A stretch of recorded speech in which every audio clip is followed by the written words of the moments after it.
Hello, hello. I hope everyone's having a good day. I am happy to be here.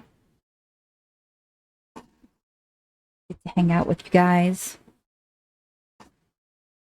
Hello, Goddess Particle. How are you tonight? Let's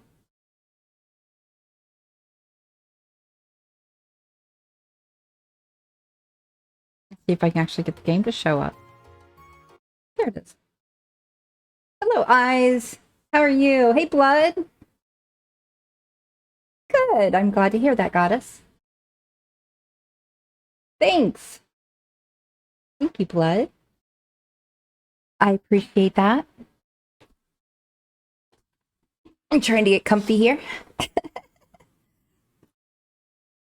Stupid sucky work day, so I am ready to chill and have some fun with you guys.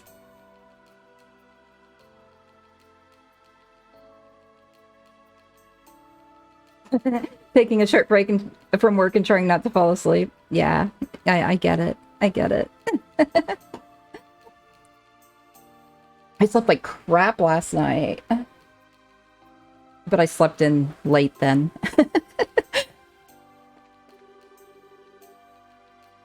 Wait, we still have that fishing rod we borrowed from the bar? Really?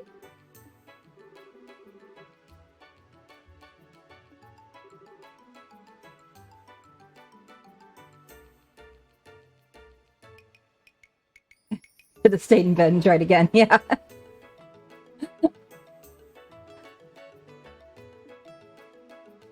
I don't remember having to give the fishing pole back the last time we borrowed one from someone. That's kind of weird.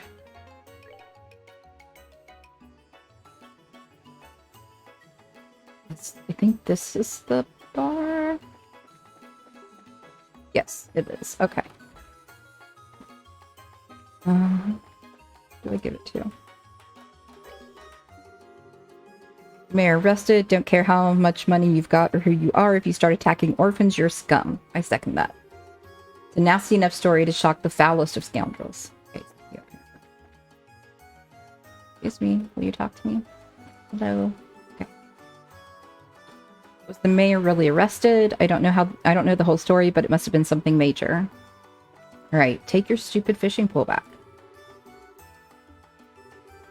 If we're done using it, we need to take this fishing rod back to the shopkeeper. Who's the shopkeeper? Oh, return fishing rod. I'm blind. I swear to God I need new glasses. Ah, thank you. So did the goddess smile upon your rod today? Just let me know if you get hungry. I'll cook you the best meal you've ever had. Alright. Wait. What? I don't remember if I got that before or not. Yeah. Right?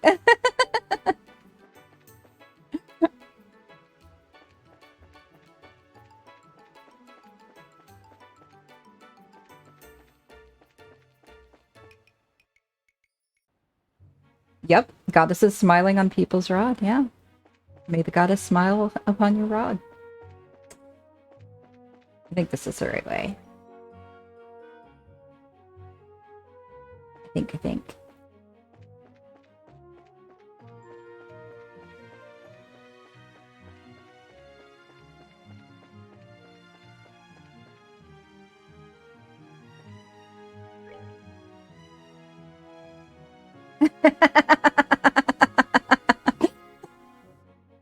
I was thinking that too.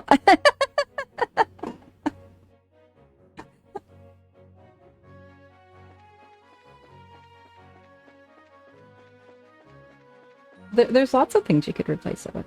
But anyway.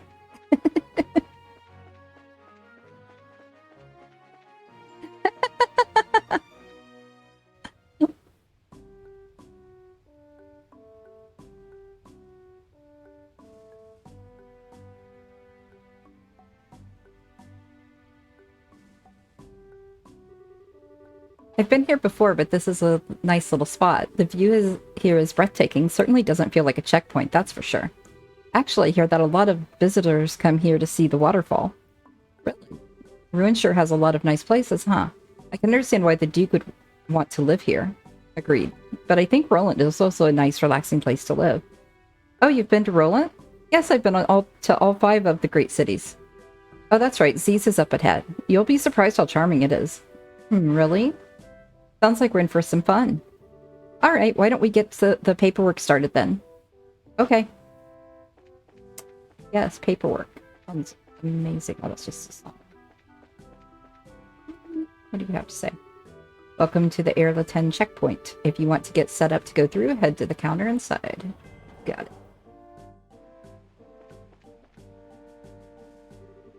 Good afternoon. How may I be of assistance? We were wondering what had to be done to obtain permission to enter Zeiss. Okay, then step right up. I'll take care of you. Be aware, though, that once these procedures have begun, you will not be allowed to leave the checkpoint. Are you okay with that? Yeah, sure. Yeah, go ahead, please. Then please start by signing these documents. Estelle and Joshua sign their names to the documents. All right, everything looks to be in order. Is the young lady there not joining you? Oh, I only came to see them off. Ah, very well then.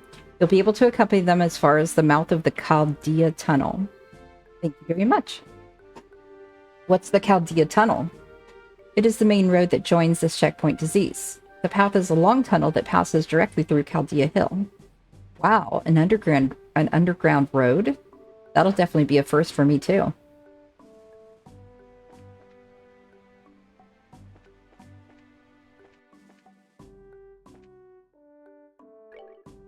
Hey, you're back. Thanks for what you did before. What brings you here today? Feel free to stop in whenever you have time to spare. What do you have for sale? Heals 450 and takes defense up. That's nice. Plus, I want to be able to learn how to cook it. And I already have those, so...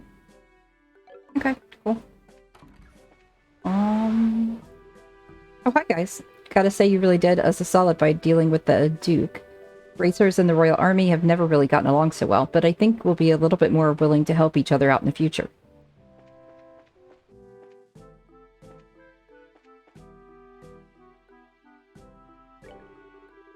Hey, welcome. This is an inn specifically for travelers. If you need me for anything, just give me a shout. I don't really think they need to rest. Oh, hello again. I'm still in your debt for your actions when His Grace arrived. Thanks to you, he's not causing any more trouble for the other customers. Though I still have doubts, I'd be happy to cooperate with the Racer Guild in the future. If anything else comes up, I hope you'll be willing to help.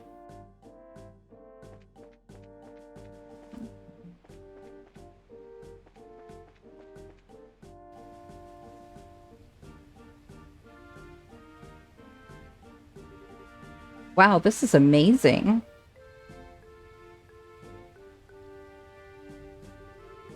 Huh, so the waterfall comes from a man-made river. I think it's called the Floats Waterway? Sure, that sounds good. It was made a very long time ago.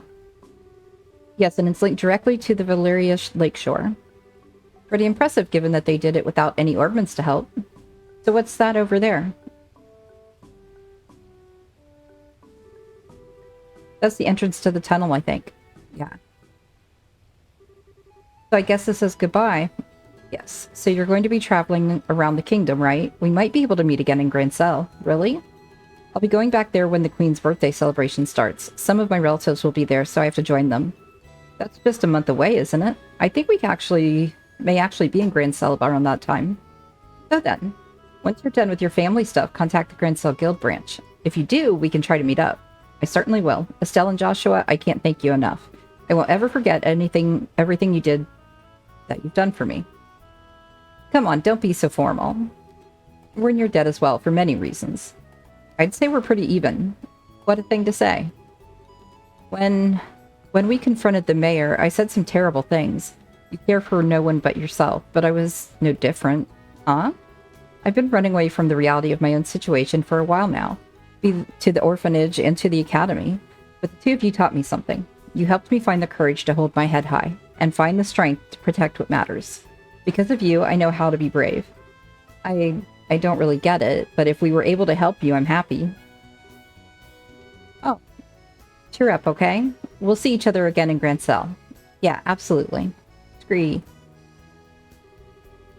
And maybe we'll get to see Seek there too, right? Agree. That was a joke. I mean, Grand Cell's pretty far away. I don't think those wings would hold. Besides, your home is here. Agree? Zeke isn't just any bird, you know. I think he'll be there. I'm sure. He's just full of surprises, isn't he? Well then, shall we be off? Yeah. Hey, good luck to the both of you on your journey, and I'll be praying for you to find your father. Agree. Thank you. You two take care.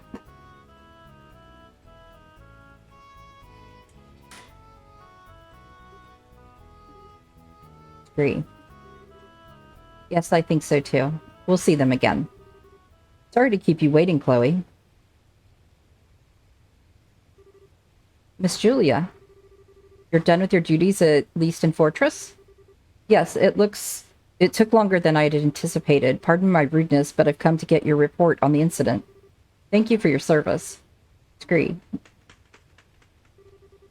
Hey now, settle down, Sieg. Have you been fulfilling your duty as escort? Agree. He's always been very helpful. Isn't that right, Sieg? Agree. He's certainly chipper. The air seal is stopped at the end of the highway. You're to report in there. Understood. I'll be leaving school for a while. I'll need to say goodbye to my teachers before returning to Grand Cell. Estelle, Joshua. I'll take what you taught me and show you that I can be strong, stronger than even you two. I'll do everything in my power to see to that.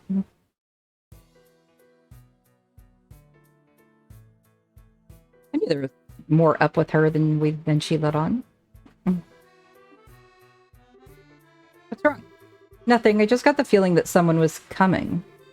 Huh, there's someone in here other than us?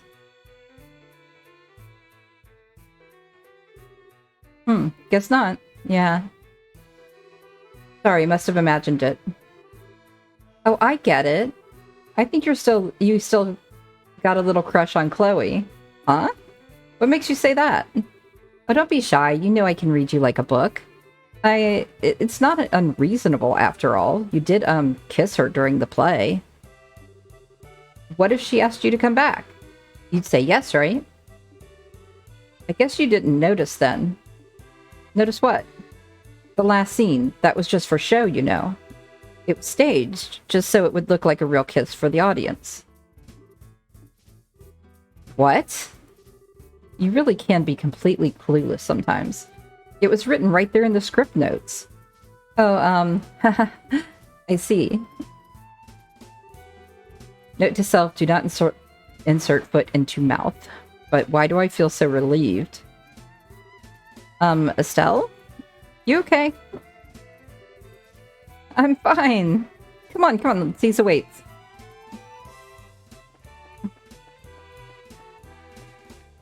They cute.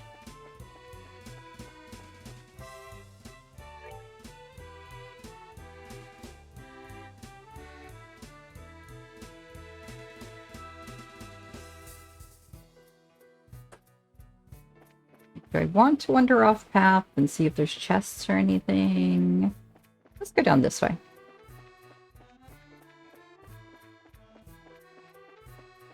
My luck, it'll just be a nope, there is a monster and then a chest. And I'll get a click it twice. I've missed that. We haven't had any chests in a while.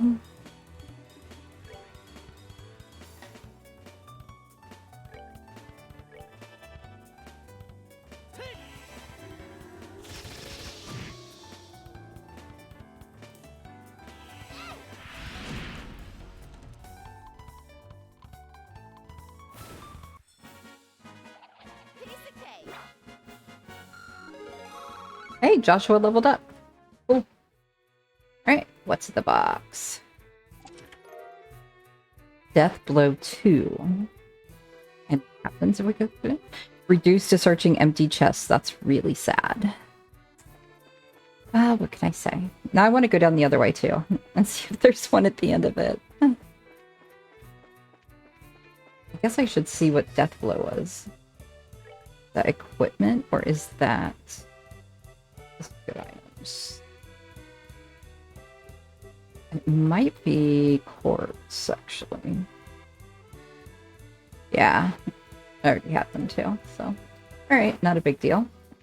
It's okay. It was still fun. Yeah, let's go. Nope, not that way. This way. And then... we'll go right. There's one. A bomb. The chest is empty because you removed the contents, you looter.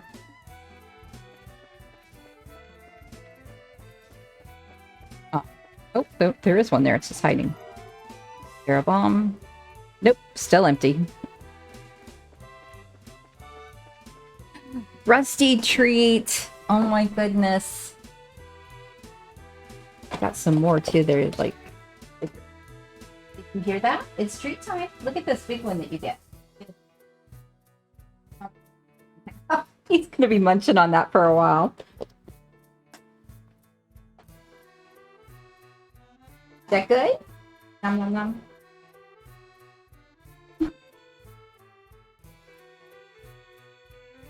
Yeah, he's gonna be chewing on that for a little while. He says, thank you, blood.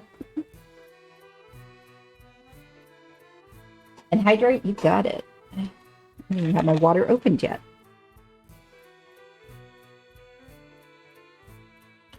Thank you, thank you. I needed that.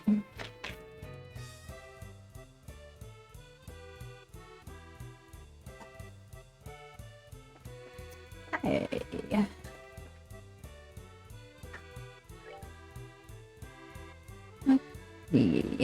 We're going... I guess now we should actually head to Zeiss.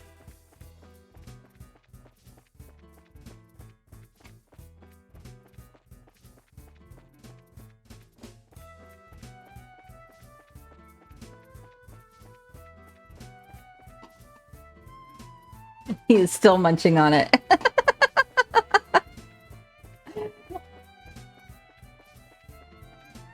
Hopefully there won't be any rusty trains tonight or he'll be a chunky butt. I will have to start breaking them in half. That was so funny last night.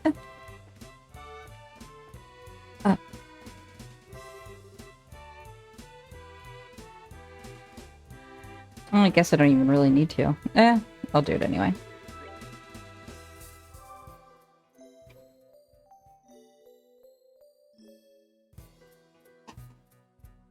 Finally finished it. He finally finished it and licked up all the crumbs.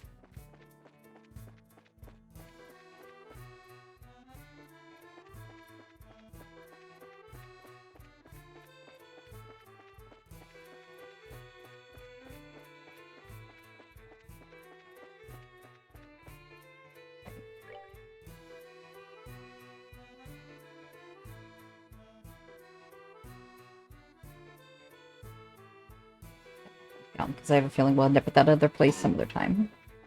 Or at some point. He is a good pupper. He's a very good pupper.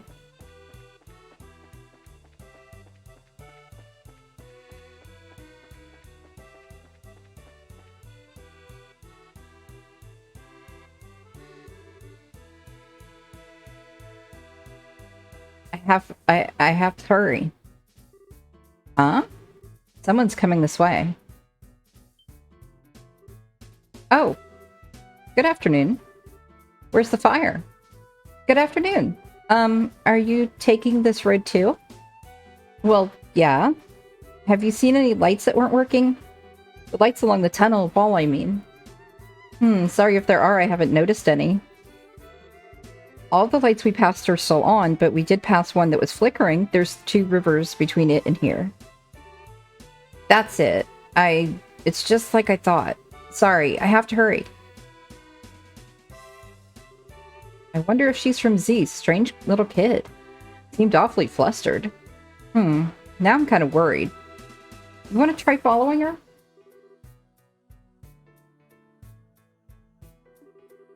I don't like the idea of a little girl wandering around here by herself. We should catch up to her and stick close. Okay, come on. Let's hurry.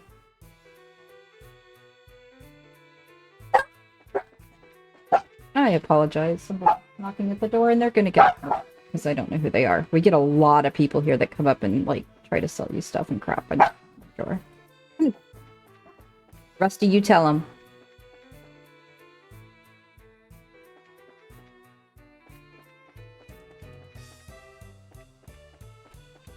I don't know where she went.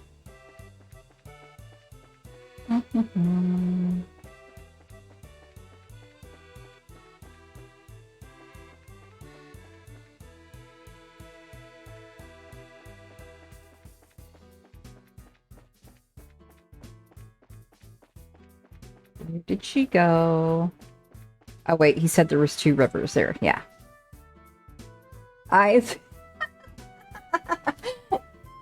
He gets another treat. Maybe that'll calm him down. Give him a broken piece this time.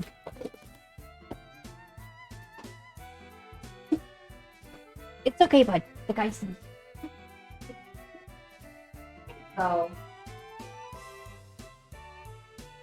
Yay, he's happy again. His tail's wagging.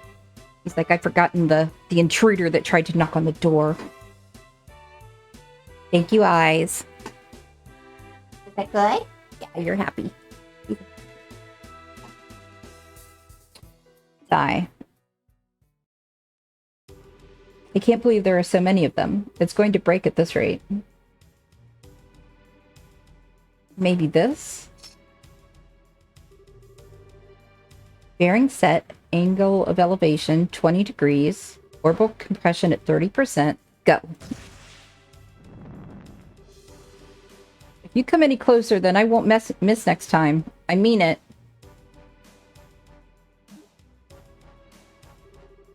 Oops. I think I might have made them angrier. Huh? Hey, I remember you. We can talk later. Get back. We've got to get rid of these things first. Yeah, I probably should have saved at some point. Let's see. They're not too bad.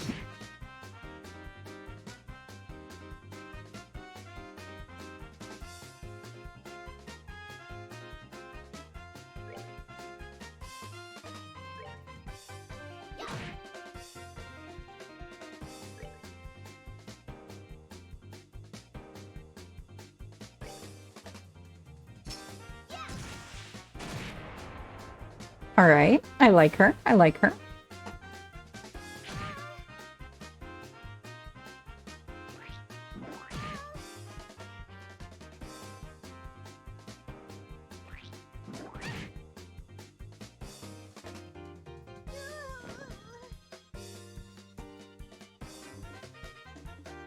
Okay.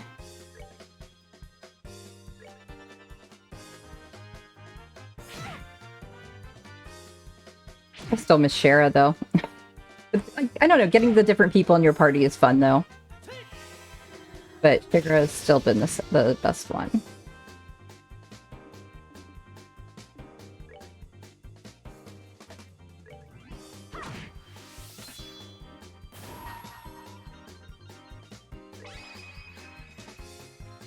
Oh, I didn't even notice that the girl died.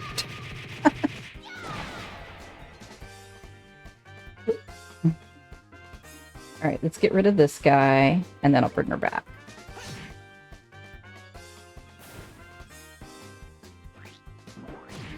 Gummy juice. That's kind of gross.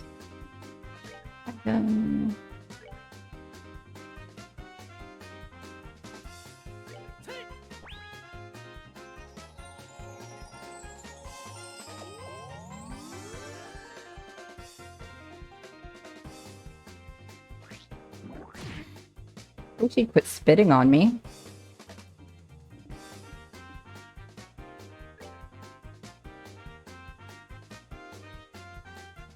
I think she better heal herself first.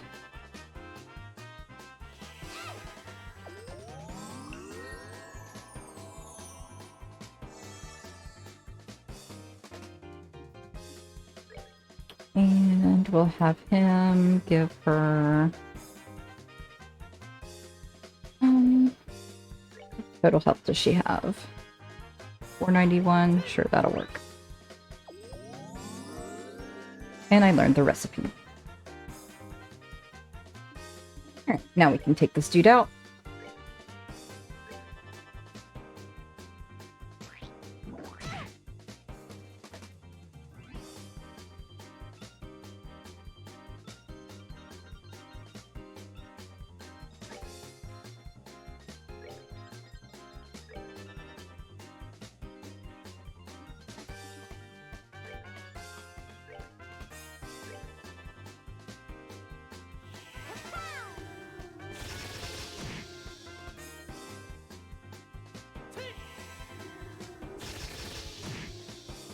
And one more hit.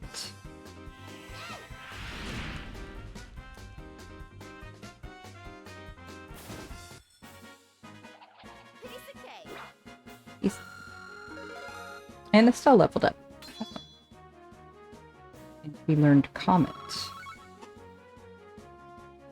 Bye-bye. Scratching at the door. That was scary. Thank you very much. I thought I was a goner for sure. Well, the important thing is that you're safe, but you really should be more careful. Stirring up monsters is a surefire way to get yourself eaten. But if I'd left them alone, they probably would have broken that light. Speaking of which, why would those things go after the lights anyway? The septium in those circuits is the monster's favorite food. The highway lights work to keep monsters away, but when they stop working, they have the exact opposite effect. Ah, I get it. Still, you shouldn't mess with stuff like that. Septium might be their favorite food, but a little girl's probably rank a close second. Oh, sorry. Go easy there. Giving her nightmares and saying don't do that isn't exactly going to score you any points. Oh, don't be such a wet blanket. Anyway, my name's Estelle, and I'm Joshua. We're racers affiliated with the guild. Oh, so that's why you're so tough. I'm Tita. I work as an apprentice at the Central Factory. Wow, that's pretty impressive. Well then, Tita, we're heading to Zeiss, so do you want to join join us the rest of the way? That's right, you don't want to be around here if the monsters show up again. Really? Thank you. Would you mind waiting for a little bit? I've got to get that light fixed. Yeah, it's probably risky to leave it like that. How in the world did you know it had burned out, though? Well, I was lucky enough to notice the problem when I was looking in the computer database. It seems like a defective unit was installed here by mistake. Oh, alright. It's a good thing you caught it when you did. Computer database?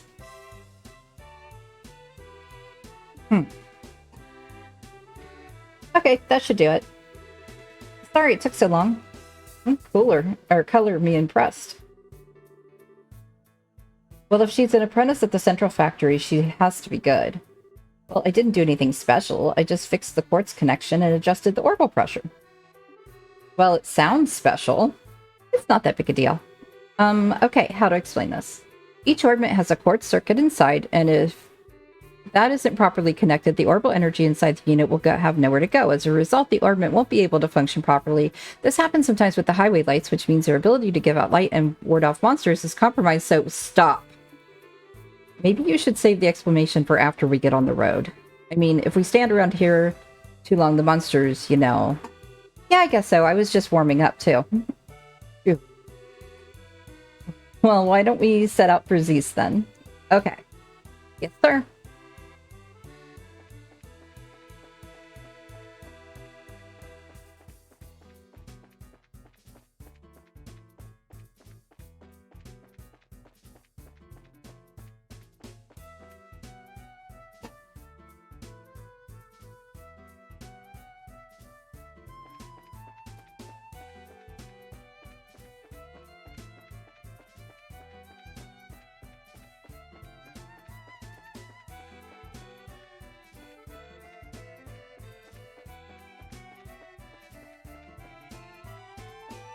I'm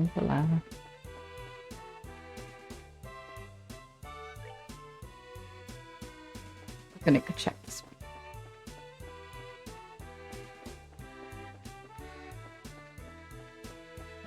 Yep. Celestial Bomb. Aha, you again.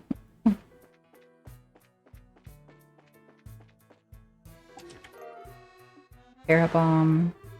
The chest is empty, but you may now fill it with your tears.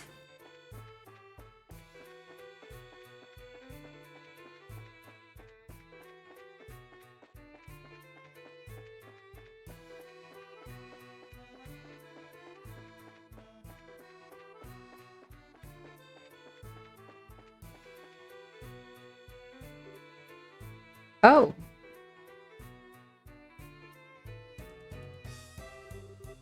The tunnel ends here. So does that mean this is the entrance to Zeiss? That's right. It leads right into the basement of the central factory. I'm excited to see it. The central factory is the pride and joy of Zeiss since it's an industrial city. I've heard it was big, but that's about all I really know. Well, yeah, it's really huge. Anyone who's not used to the layout could get lost in a hurry. There's a creepy thought. I'm beginning to worry whether or not we'll really be able to make it to the guild. The way out of the city is up on the first floor. I'll show you how to get there. Thanks. Well, let's go in. And let's save.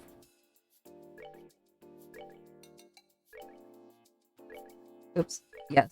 No. There we go.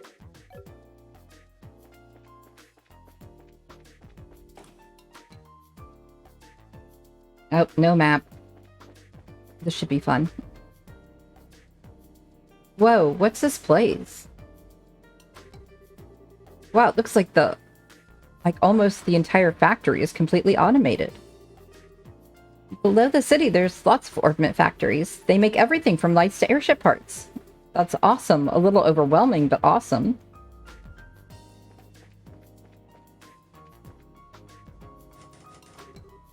It's locked. Sigh. I wonder what he's doing right now. Okay, enough of that. Get your head in the job, girl.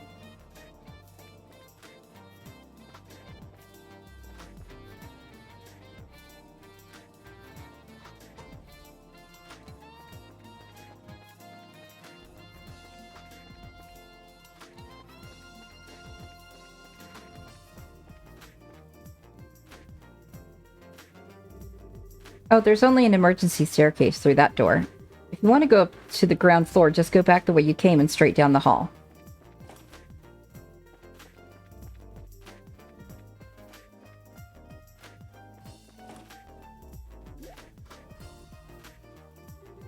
Okay, what's this room? This is the elevator. It can take us from the basement to the roof. Can't say I've ever seen one of these outside of the mines, and this one seems super high-tech. Well, this is Zeiss. And since it's a central factory, I'm sure they have quite a few of these. They have more than one? It's the latest model, too. Maximum weight capacity, 50 torum. It can handle every heavy industrial equipment with no problem. I don't entirely get it, but it sure sounds impressive. So how do we get it to move? Oh, you just pick which floor you want on that panel. Let's see, you want to go into the city, right? Yes, can you take us up to the first floor? Okay. Whoa.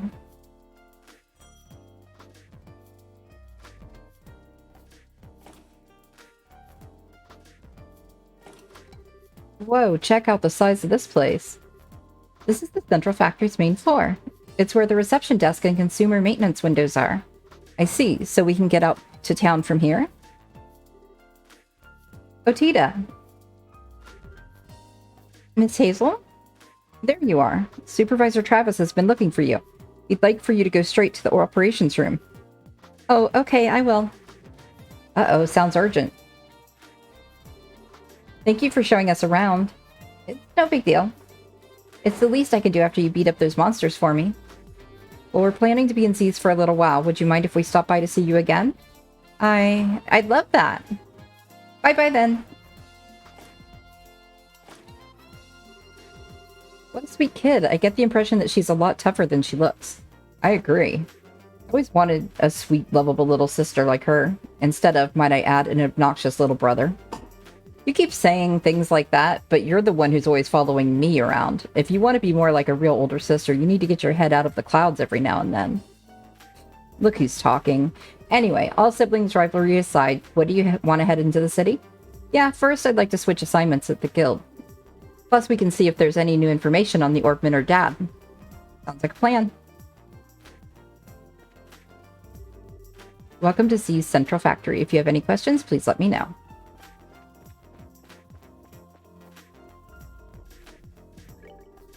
Welcome to maintenance. This may seem like Just a service window, but we're a full part of the factory's orbment division, as fully equipped as any shop. Please feel free to make full use of our facilities.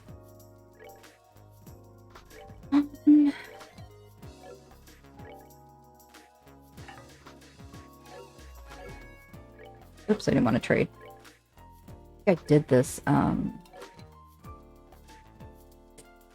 right before I left.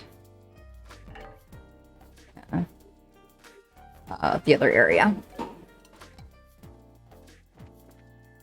I supposed to go out this way or that way? There's an arrow going that way, so I guess we'll go out this way.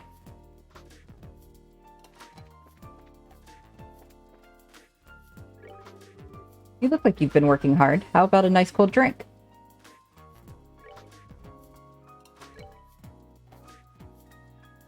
And I have new things that I need to buy. Oh, I don't have enough money. Alright, well, we'll buy that.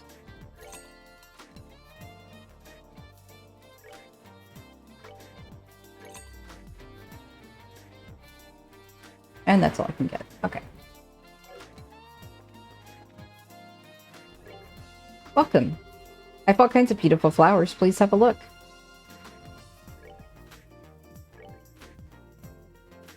Okay, I don't need any of that anyway.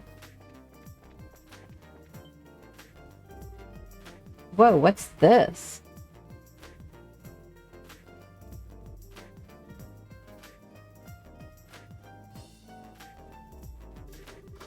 Some kind of moving staircase. It is a really long climb, so I guess it would be tough without it.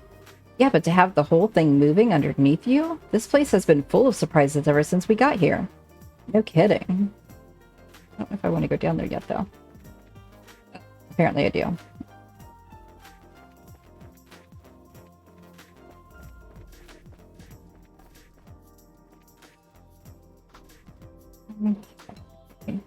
Ah, guild.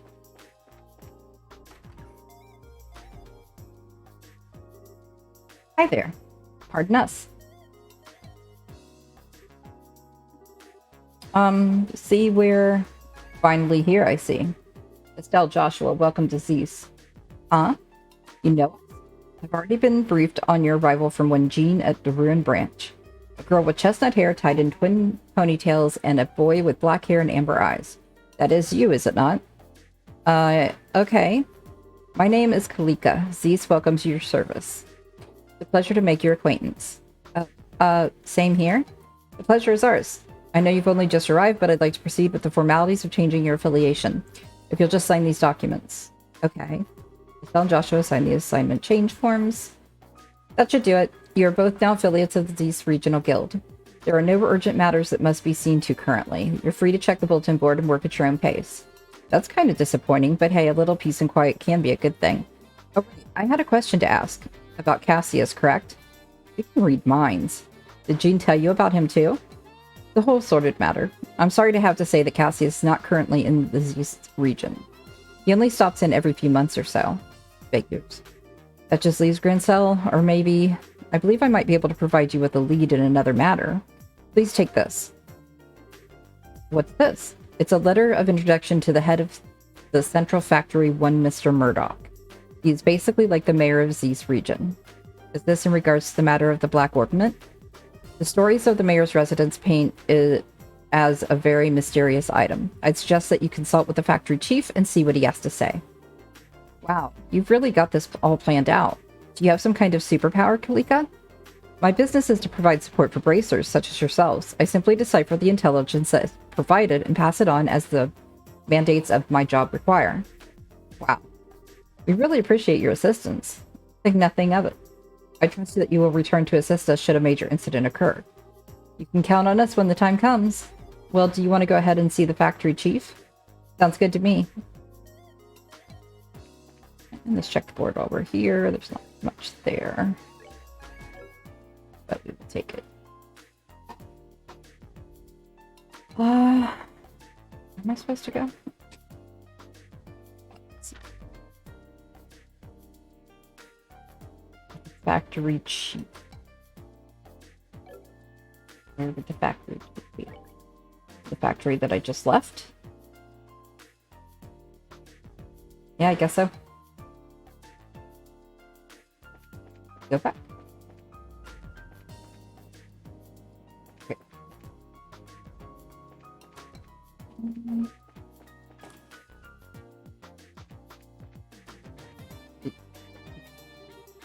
Oh, you were the ones with Tita before, no? Welcome to the Central Factory. Can I help you? We are from the Bracer Guild. We'd like to meet with the factory head if we may. Estelle reached into her pouch, paused for dramatic effect, then flourished the introduction note to meet the factory chief. Joshua looked stoic and tried not to roll his eyes. I see. Just a moment, please. Hazel used the intercom, keeping one wary eye on Estelle all the while. Sir, I'm terribly sorry to bother you during your... Yes, sir. The people from the Bracer Guild are... Yes, sir. Right away. Thank you for waiting. Factory Chief Murdoch will see you now. His office is upstairs on the 2nd floor. Nice. I didn't think he'd see us so quickly. Let's not keep him waiting.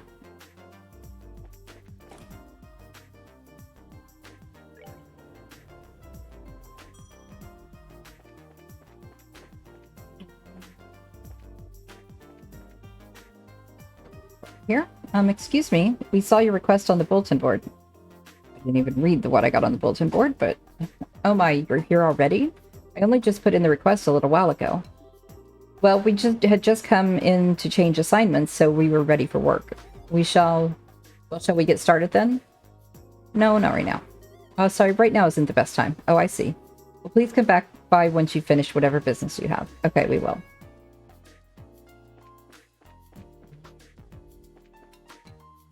If I can get out the door. There we go. Hey, I've been waiting for you two, Estelle and Joshua, right? Yes, it's nice to meet you, sir. We're sorry to bother you at work like this. No, don't worry yourselves about that. The Bracer Guild and Cassius in particular have done a great deal for me in the past. It would be rude of me not to welcome his children. Huh? You know Dad? I guess you might say that. He was my benefactor. It's no exaggeration to say that the Central Factory produces the finest ornaments in the land. Naturally, the confrontations over our craft have never really stopped. Whenever he had a problem, we'd always contact the Roland branch and have him come over. I see. That explains all the business trips then. And now my benefactor's kids come to visit me themselves, so what can I do for you? I'm happy to help. Thanks, sir. It's kind of a long story. Joshua and Estelle explained to Murdoch about the events surrounding the mysterious black ornament. I see. Well then. Would you mind if I had a look at this ornament? Sure, no problem. Estelle produced the black ornament and handed it over to the factory chief. Now this is certainly an oddity. It's obviously made from modern materials, but the caliber isn't inscribed anywhere. Caliber? You mean the numbers that are carved into the ornament's frame? Exactly. It's almost unheard of for an ornament to be produced without them. It's not just in Liberal either. Most other nations on the continent are the same way. It's been a tradition dating back to when the ornaments were first identified 50 years ago, or invented 50 years ago. Huh, you don't say. Estelle took out her combat ornament and eyeballed it suspiciously. You're right. There are numbers right there. Crazy. You mean to say that you've never noticed in all this time? Oh, you hush. But certainly, is it really that strange for one to have no caliber on it? It's pretty much a part of the production process, and that goes for any Orbital factory. It's as if this one were a prototype or something. It's so... I'd imagine it wasn't made to entertain at birthday parties, if you take my meaning. So less with the sweet and awesome, more with the stabby hurdy. Got it. Of course, I can't say for certain without looking inside. What is it? I can't find the maintenance cover, and now that I really look at it, it has no seams to it at all. How the hell was this thing made? I don't see any way to check out the inside of it. Oh man, would it be possible to cut it open? That might work, yes, but I'd hate to just break something belonging to Cassius like that. Oh, okay. Maybe we should let that professor handle it. Oh right, the one mentioned in the note. Yeah, he should be able to tell us something. There was a note that was included with the ornament. Estelle showed Murdoch the note that was in the package for Cassius.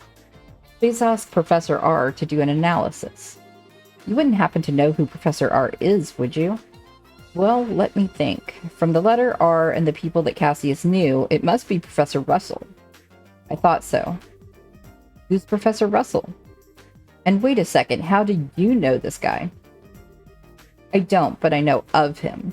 He's known as the person who brought orbital technology to Liberal in the first place. Hey, you know your stuff. As I'm sure you know, orbments were invented by Professor Epstein, and Professor Russell was one of his disciples. 40 years ago, he brought the orbments and his knowledge back, and that's why Liberal is a technologically advanced nation. You might say that he was the father of the orbital revolution. Well, now that is impressive. Man, I had no idea that Dad knew anyone like that. Even so, it worries me a little that you'll be letting the old professor handle the orbment. We have no idea what it is, really. Huh? Well, how to put this? For good or ill, he's a certified genius. When he gets an idea for a new invention in his head, that's just no telling what he'll do. Much like the time when he was developing the first orbital airship. Sigh. What's with the far-off look? I guess that a lot's happened. Sorry. I'm sure that he'll be able to figure this thing out. Go find him and ask him about it. It can't hurt. Thanks, Chief. Where should we go to find him? Hold on a moment. Murdoch flipped the switch on the intercom. Testing, testing. Ah, good. Actually, I've been looking for you. Sorry to bother you, but can you come here? Alright, I'll be waiting. Wait, did you just call the professor or something? Oh, no. He actually has a private workshop in town. He has all the latest technology at his disposal, so I know he can figure out something about that thing. Wow, he really must be a genius. Wait, then who did you call? His granddaughter. She works here at the factory. I'm sure the child will be happy to show you the way. The child? Excuse me. You... Oh, Estelle and Joshua. You mean that you know each other? Yeah, we only just met a little while ago, though. So then I guess that she's the professor's granddaughter? Exactly. Peeta, I've been talking with Estelle and Joshua here. I'd like for you to show them the way to your house. To see Grandpa? Okay, I will. I appreciate it. Ah, yes, if you learned anything new, I'd love it if you came back and told me. As an engineer, I'm extremely curious to know more about this. Sure thing. If you'll excuse us then. Hey, I didn't think you'd be coming. And you're even the granddaughter of the famous professor? No wonder you're so comfortable with orbments. Oh, come on. I'm still just studying under my grandpa. Oh, by the way, do you bracers have business with my grandpa? Well, sort of. The situation is kind of complicated. We can explain everything once we see your grandfather. Okay. My house is on the southwest corner of town. Get off the escalator and go straight until you reach the south entrance. Then turn to the west and there it is. Got it. Well, let's get moving. We go through this door. Ah, stairs.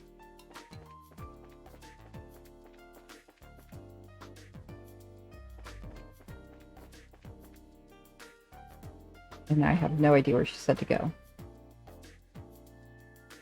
His lab is on the southwest side.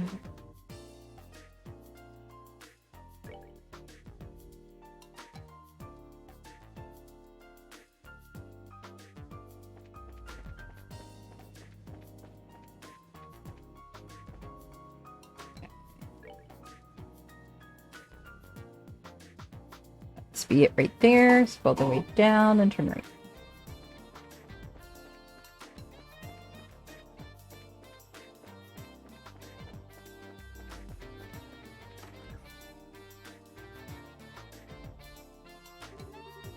This is my house. Wow, nice place. Professor Russell is here? No, I think he's in the workshop. Through this door. We should probably go say hi then.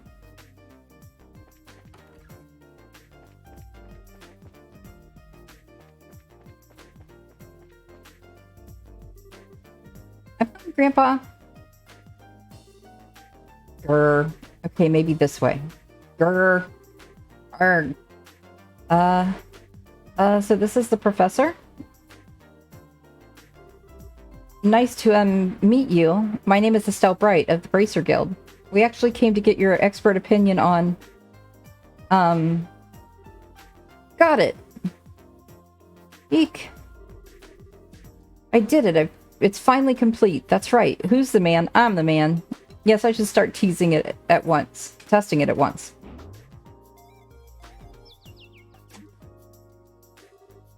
What the hell? I'm sorry, Estelle. Grandpa kinda goes into a trance when he's working, and he doesn't really notice when what's going on around him. I think he just finished up the device he's been working on for the past few days. Ah, I see. He really is something. Oh, he's something, all right. I'm so embarrassed.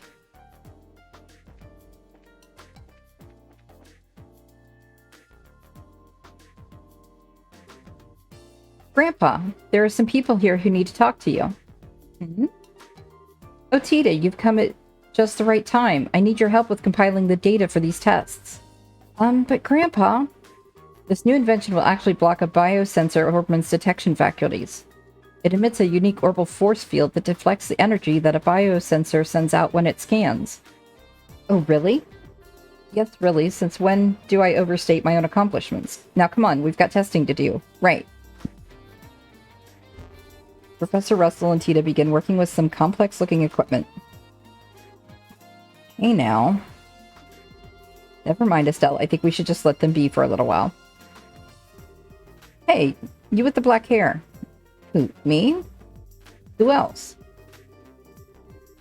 On the upstairs bookcase is a notebook titled Orbital Energy is Applied to Force Fields. Go get it. Go on, be quick about it. Alright. Wait, Joshua. Hey, young lady. You with the antenna hair. Antenna? Oh, no, you didn't.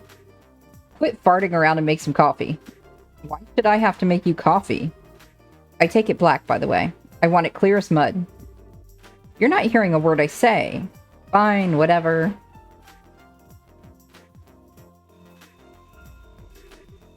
Yep, perfect. All set, Grandpa. Just as fast as ever. Oh. Where are Estelle and Joshua? Who? Come to think of it, I do vaguely recall a couple of young folks. Murdoch sent along some fresh faces then, I presume. Grandpa. And so Estelle and Joshua inadvertently wound up as assistants in the experiment. After many small but relatively harmless explosions and some singeing of the eyebrows, the day gave way to evening. Sorry about all that. I just assumed you were both new employees at the Central Factory, so it's only natural that you wound up being drafted as assistants. This is no laughing matter. Especially since the only thing you had me helping with was making coffee. Girls can bang metal parts together too, old man. Relax, Estelle. We got some valuable experience out of the deal in the end. How often does one get to participate in startup tests of a brand new type of Orbman after all? Well now, you're a bright young lad, aren't you?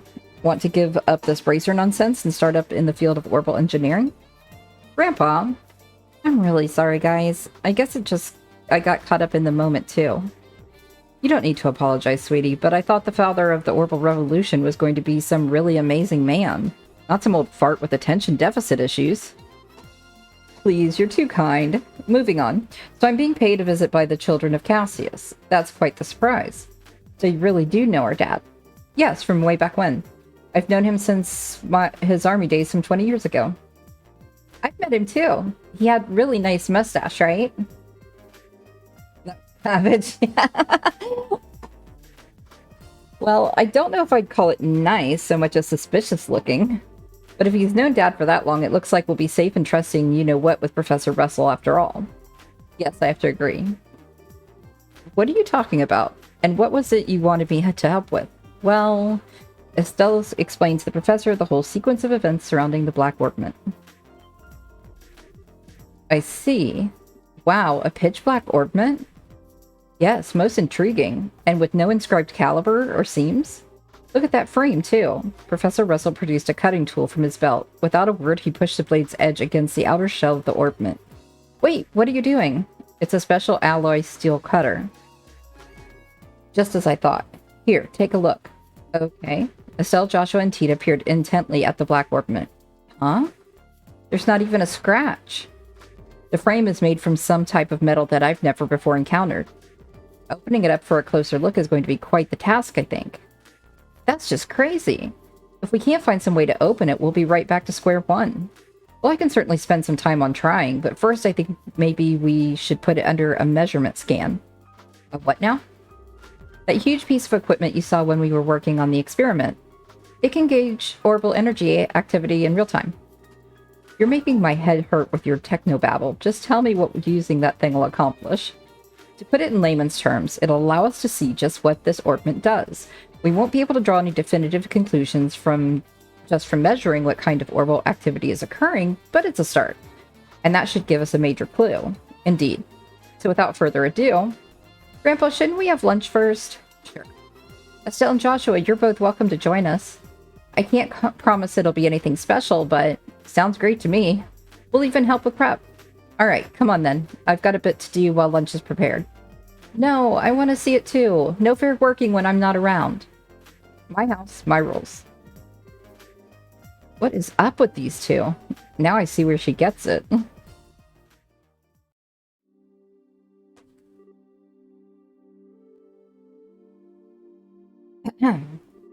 Now, if everyone is ready, let's get this started. Estelle, if you'll pull up the orbment on the stand... Okay.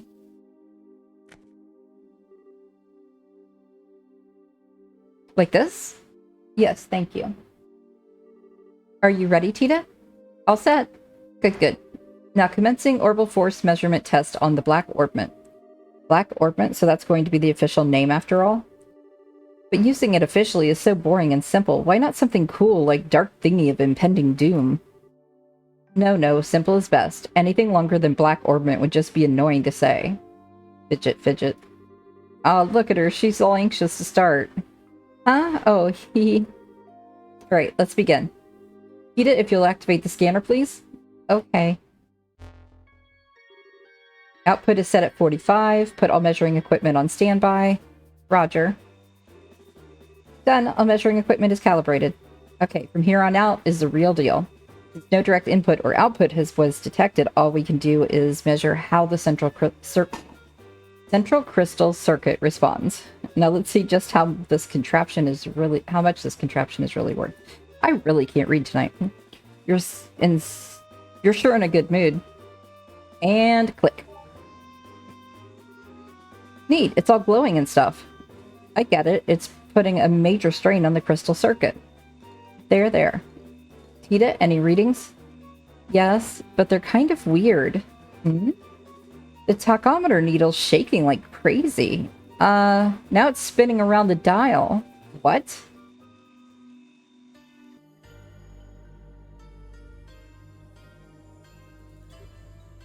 Eek. What's going on here? Joshua, it's the same black light from before. What?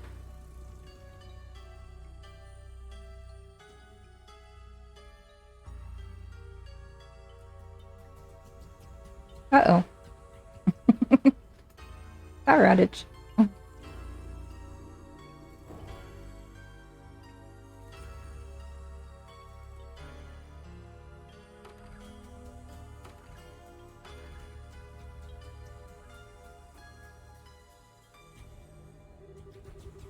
Grandpa, it won't take much more of this. We have to shut it down. Don't you dare. Just a little longer and we'll have something. Wait a second, all the lights in town are going out. Huh? What in...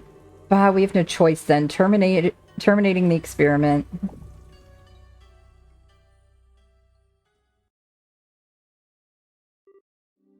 Oh, they're back on. Phew. Let's see the readout. Nothing. It didn't record anything. And the only thing that's kept working was the scanner on which the black orbment sat. But even that, well, as for everything else... Good, it looks like the experiment's finished. How's it outside? Fine, all the lights are back like nothing happened. There's still a lot of people panicking, though. Okay, but just what the hell was all that? That was what I would dub the orbital shutdown phenomenon. The what down? You mean how everything inside all the orbitments just stopped working at once? So the black orbment did this. Yes, I've no doubt. But I would never have dared to guess that its effect would be so extensive. There's definitely more to this than I expected. Interesting. Most interesting indeed. Only you would think causing a city blackout, or causing a blackout over the entire city is interesting. Professor! Murdoch, just the man I wanted to see. The feeling is not mutual. Every single time you invent something, it means trouble for me. What the hell were you up to that would cause all of the power downtown to go out? How rude. It's not even my fault this time. See that there? That's the black ornament, and it caused this. Is that the... Okay, I get it. If that's the root of this, then it's genuine extenuating circumstances. But it still means that it was your fault. Oh, nuts. You got me. That's it? They're just okay again? Are they always like this? This is so embarrassing. And so the first day in Zeiss kept everyone busy. Due to how late it was, Estelle and Joshua stayed at the lab for the night.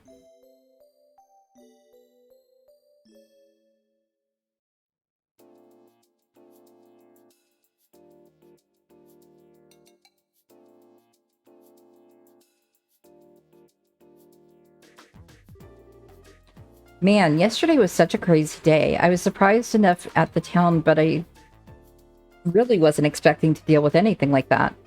No kidding. But back on the subject of the black ornament, it's much more powerful than I'd ever imagined possible. Yeah, what's the professor gonna do now that his equipment's gone all... Good morning, guys. Morning, Tita. Good morning, quite a big day yesterday. No kidding. Did you guys sleep okay? Yep, like babies. Is the professor already up? Oh, he left for the central factory early this morning. He said something about he was going to expose all the black ornament secrets. Wow, looks like getting roared at over and over by the factory chief yesterday didn't even put a dent in him. We really appreciate both of you taking the time to just look over something a couple of relative strangers brought you. Oh, it's fine, really. Grandpa's investigating it out of pure curiosity more than anything. I should go to the factory myself once I'm done with breakfast. What do you plan to do? Naturally, we'll be coming with you. I want to know what's really going on with that ornament, too. Maybe there's something we can do to help. Yay, then you can come with me. Oh, I almost forgot about the soup. Just a second, you two. I'll bring some breakfast as soon as I make sure it's edible and not on fire. I guess that's what that smell is, but man, what a cutie. I wish we could take her back with us to Roland. She could be like a pet, cheering us up whenever we're feeling down. That's kind of creepy, Estelle.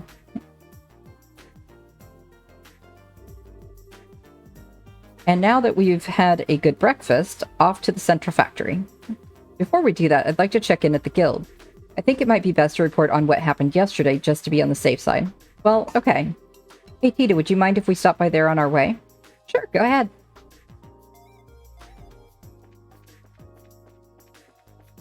Okay.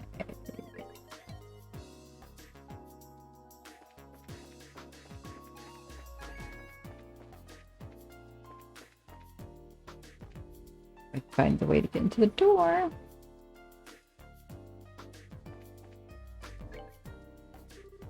Good morning. That was some day yesterday, wasn't it? When you're ready, we'd like your full report on it. Business as usual, Kalika? I've heard the basics from the factory chief already, but I'd like to expand that account with some first-hand details.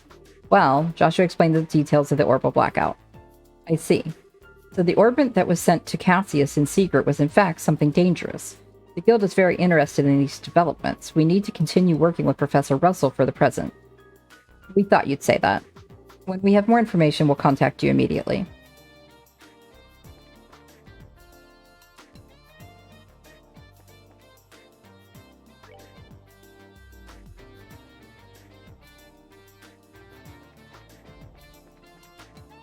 Apparently like to go the wrong way up the escalator. No, I was going the right way. Never mind.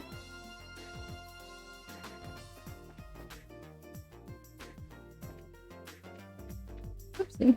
I'm just gonna come back here and talk to you. Tita, everyone, how are you? Professor Russell is in his workshop on the 3rd floor. He seemed pretty impatient, like he was waiting on something or someone. I did not mean to click wherever I just clicked. Apparently I clicked the roof.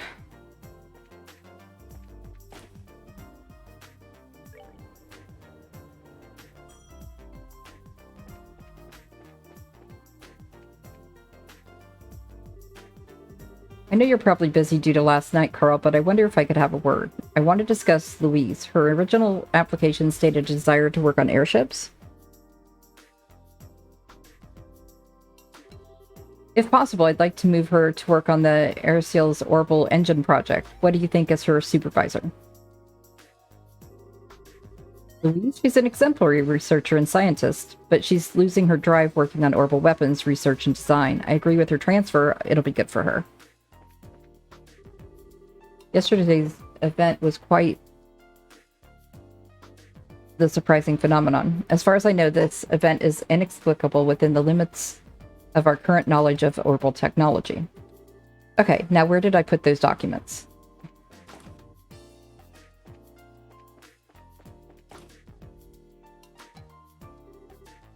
Ah, another failure. Grandpa, we came to see if we could help. Ah, hello, Tita. And you two are here as well, I see. What can I say? We were worried. So what are you working on? Well, as you can see, I'm trying to cut into the black orbment, but it hasn't been going very well. What seems to be the problem? Perhaps a demonstration is in order. And click. Whoa, what's that thing? It's a circular saw. It's made of special alloy that can cut through basically anything. That ought to do it then. It stopped. I thought that might happen. It's on a smaller scale, but it's the same phenomenon as yesterday. It seems like the black orbment is blocking the functionality of the other orbments, interfering with them in some way. And I doubt it was solely made for the purpose of killing the lights. Yeah. But Grandpa, doesn't the effect spread like it did last night? Yes, good thinking. This interference with nearby orbments seemed to spread out, moving from orbment to orbment like chain lightning. I put the range at about 5 arc. But if there are no orbments powered on within that range, well then, that's where the effect stops. I see, that makes sense. However, even with that knowledge, there's no way to know why it causes machines to simply stop without getting a look inside it. It's very troubling. Is there any way to destroy the thing? Maybe with a good scream and a really hard whack? Don't be ridiculous. Didn't you see the big saw do exactly nothing to it just a moment ago? Well, yeah, anyone thought of trying fire? Maybe it'd melt down in a blast furnace or something. If we did that, the inside of it would melt too. Oh yeah. Well, it was worth a shot. Actually, it might work. Really? You know of a way to burn it open? No, that's not what I meant. Orbital power, which drives orbments to work, can't be used for this problem. We'll have to find a way that doesn't rely on any orbital energy. Is there even such a thing? The combustion engine. It's a device that burns fuel to generate energy. The idea's been around for a long time, but it's very inefficient when compared to an orbital engine. However, all you need to work on them are standard tools. Huh, neat. I get it. Fire is the key. But Grandpa, I've never even seen one of them. I'm pretty certain that there's one under study in the central factory workshop. Oh, you'll need to get fuel as well. Like oil or something? No, it's called gasoline. It's extremely flammable. There's likely a tank or canister of it stored in reserve. Yes, it should do the job. I'll start getting the tools ready. I'll help. Is there anything we can do? I mean, I can't do anything super technical like Tita can. Well, you could go and get the engine and gasoline. It's going to be heavy, but you bracer should be strong enough to move it. Okay, leave it to us. So, where would we find these? Let's see. Don't tell me that you've forgotten. I've forgotten. He just said not to say that. Estelle, if you look in the operations room, you could probably find them. What the heck is an operations room? It's a room with a bunch of orbital computers. It's on the 5th floor. We store all kinds of information there for safekeeping. Wow, I didn't even know there was such a place. Then I leave it in your capable hands. Making coffee, fetching stuff. Well played, old man. Well played. Oh well, let's go find this operations room thingy. To the 5th floor, then.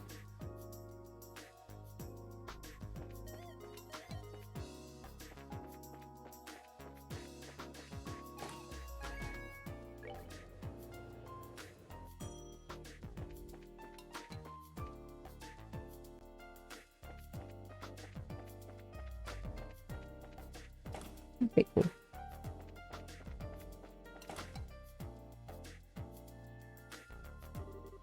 Wow, check out this place. This has to be the operations room. Hey, you two. I haven't seen you before, so you mind telling me what business you have in here? My name's Travis, Senior Engineer and Supervisor. Nice to meet you. We're with the Bracer Guild.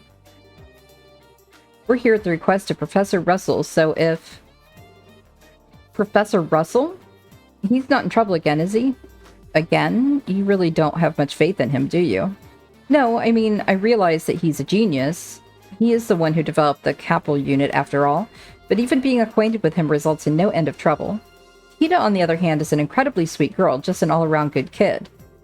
Yeah, I get what you mean, but I don't think we have time to stand around talking in this case. We need to find where the central factory stores its equipment. Oh, is that what this is all about? In that case, go right ahead. I'll show you how it works. This cylindrical device is a type of computer. It's called the Capel. These days, they mostly get used to assist in airship navigation. But this one is equipped for the fastest general-purpose data processing in the world. It can be used for anything from calculating material density to information retrieval. Now, for information retrieval, you have to use the front panel to select that mode. That will send the signal through the wiring and allow you to access the memory orbment. There's a quartz inside that trains a rapid light pulse on it, you see. Then it simply extracts the data you want. So I trust you know how it works now? No clue. Well, actually, I didn't really get a single word of it. Well, here's the setup. You change the mode with this panel. I'm sure you'll figure it out in no time. Okay. Go ahead, touch the panel. You should figure out what to do quickly enough. Alright. The Orbital Calculator, Chapel System version 7.0, copyright DCF 1197-1202, mode information retrieval, memory check OK, database accessed, please input search term. Factory.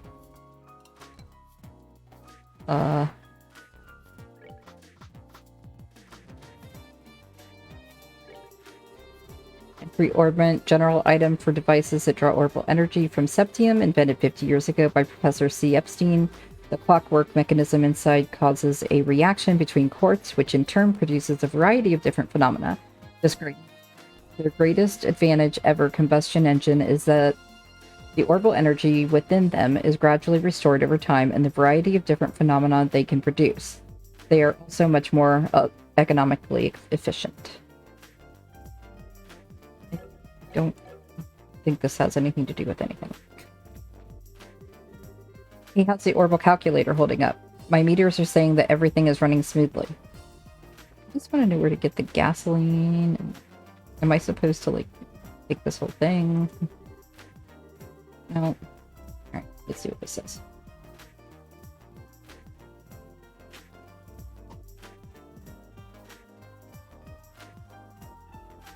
Okay.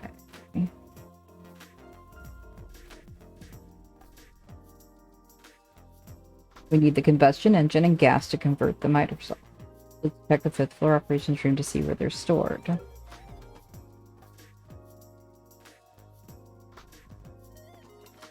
Oh. Confused, actually.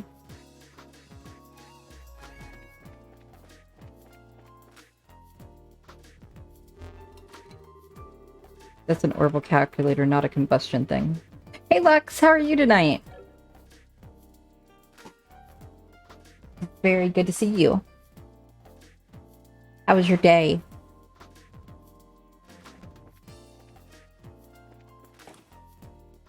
I'm super confused.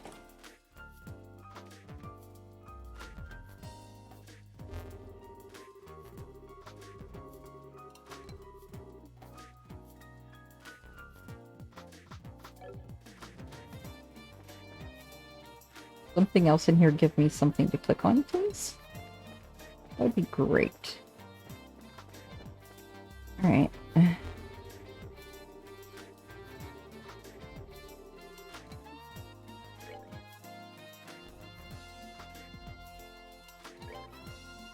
Combustion engine. Okay. Enter combustion engine, a machine which generates useful energy by burning fuel within. Less efficient than its orbital counterpart due to issues with with gaseous exhaust and noise pollution. Owner, Maintenance Chief Gustav. And gasoline. A liquid derived from the purification of the naturally occurring hydrocarbon compound known as petroleum, used primarily as fuel for combustion engines and an industrial solvent. Repository Orpiment Machining Factory. Doing alright. Pretty tired for most of the day. Probably a side effect of my second COVID shot that I got yesterday, but other than that, I'm in good spirits. That's good. Yeah, the second one is a bitch. I think I was super tired, and I was like, my head was like super foggy. Like it was really hard to work on anything. Yeah. Definitely beats the alternative, though. But I think, like, the next day I felt fine. So it should be good tomorrow, at least. Where was the combustion engine? Gustav has it, wherever the heck that is. Look like you found what you're looking for. Wow, it's like magic box or something. Orbital computers are really something. Both had you sleeping a lot for days. Wow. I think I took a nap. I think I did take a nap the day after the second one. The first one didn't really bother me that bad. It made me a little tired and my arm hurt, but the second one was the one that bothered me more for sure. Yeah. The head fog was bad. I remember that because I was trying to get work done, and it was just like I eventually told my boss, like, I can't get anything done because I just couldn't concentrate on anything, and the fog was really, really bad. As I understand it, Professor Russell's teacher, Professor Epstein, was responsible for the original concept, but it was Professor Russell's talent that made an idea into reality. If only his presence of mind were on par with his intelligence.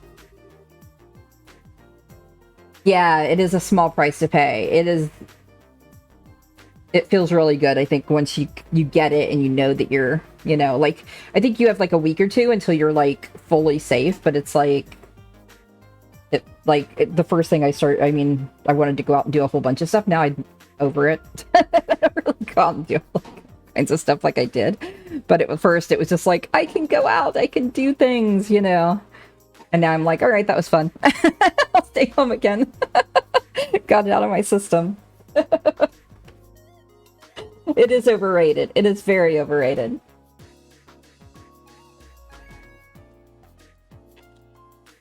It's like before you are vaccinated, you're like, oh, there's all these things that I can't do that I want to do.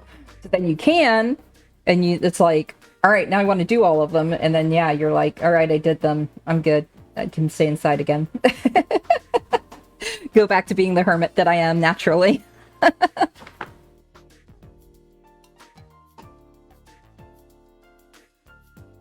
Well, Idios isn't one to bestow two blessings on one person. Exactly, yeah. By the way, where can we find the guy who has one of those combustion engine thingies? The maintenance chief, right? Where is he? He's currently overseeing the airfield, so you'd have to go there to speak to him. Also, the gasoline is likely in orpiment manufacturing in the basement. Talk to the staff there. I'm sure they'll be happy to get it for you. Maintenance chief Gustav is down at the airfield working on a combustion engine. And the gasoline is in the basement orpiment manufacturing facility. Thanks. You've been a big help.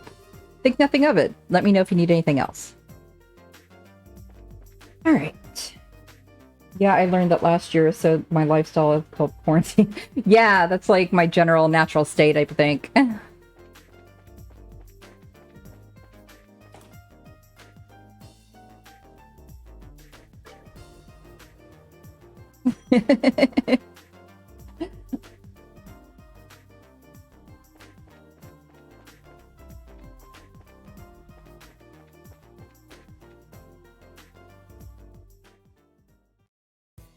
I didn't really want to leave.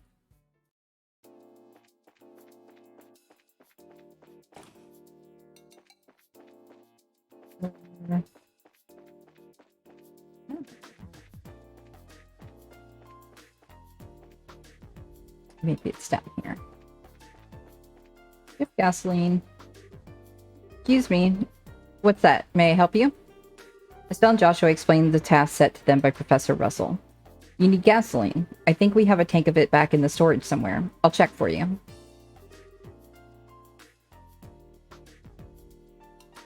Being a hermit for a year and a half felt pretty natural. Yeah.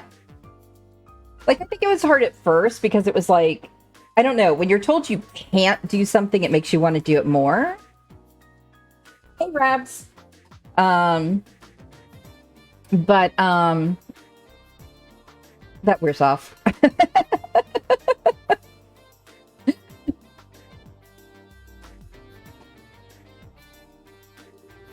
This is Faye. Got a request down here. We still have that tank of Calvert gasoline there in the warehouse, right? Can you send some down? Yeah, enough to carry. Thanks. They're sending some for you right now. Sending. Holy. There we are.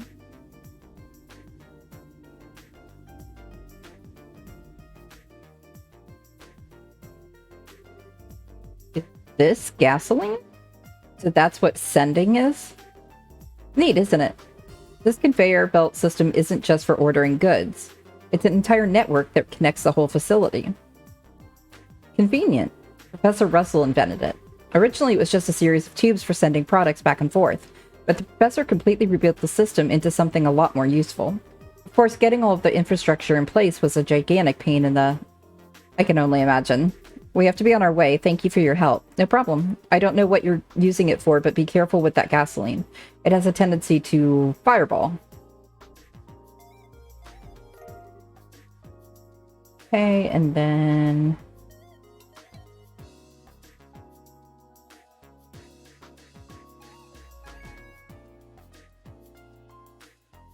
Gustav, the maintenance chief, was where?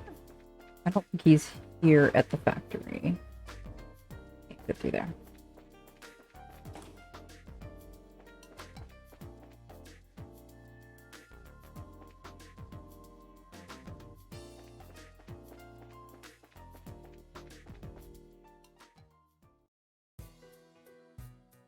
Don't where I wanted to go either.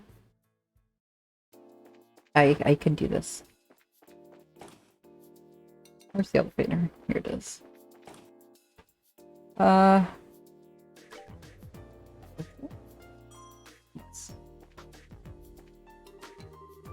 We've got the gasoline, so now we need to see Maintenance Chief Gustav.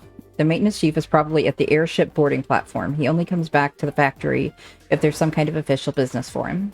Okay, so I have to go to the landing thingy. No bother. Is that this way? Yeah.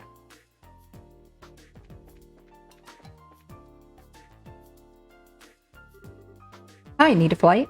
The westbound airship just departed a few moments ago. No thank you, we don't need an airship right now. Actually, we need to talk to Gustav, was it? You mean the maintenance chief? He's not here at the moment. What do you mean, not here? He went to Leaston Fortress 2 or 3 days ago. Some kind of repair emergency on a military patrol ship. Leaston Fortress? As in the largest base in the Royal Army out by Lake Valeria? Up in the north part of Zeiss? Wonderful. He won't be coming back from there anytime soon. So what do we do about the professor's request? I don't know anything about that, but the chief is actually on his way back. He just sent word to us. Oh, hey, airship. Speak of the devil.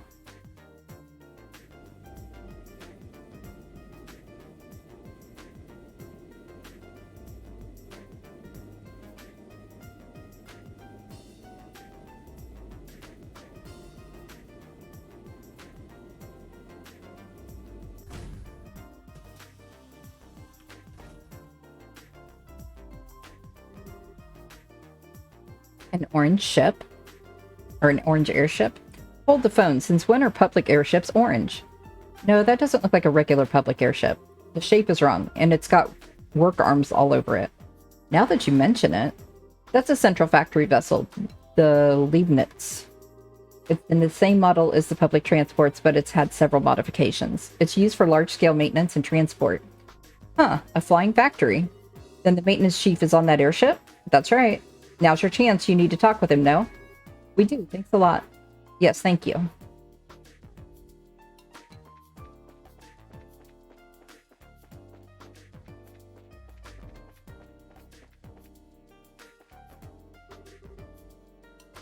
What do you want? The Leibniz has a mountain of parts stored in her. It's dangerous, so stand clear. Actually, we're looking for someone. Isn't there a maintenance chief by the name of Gustav on this ship? What do you want with me? Oh, well, that's convenient. Estelle explained that Professor Russell had asked them to find and borrow a combustion engine. Ah, you're running errands for Russell, are you? But a combustion engine, huh? Well, you've got good timing, I'll give you that. Huh? Hang on a second.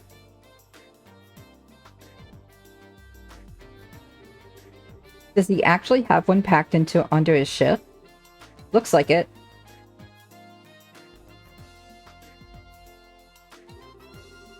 Here you go. It's a heavy beast, though, so be careful. Receive combustion engine. You weren't kidding, but we can still manage to carry it. You've got some spirit to you for such a young girl. I like it. Thanks. Pretty interesting little coincidence. That old fart wants this thing right after I got it back from the military. Huh? From the military? Yeah, this thing was on a loan to them for a little while. They were using it for some kind of research. As a matter of fact, I only just got it back today. Huh, lucky for us. What's wrong? Oh, it's nothing. Now that we've got what we need, why don't we take it back to the professor? Sure thing. Thank you, Mr. Maintenance Chief. Sure. Give my regards to the old man.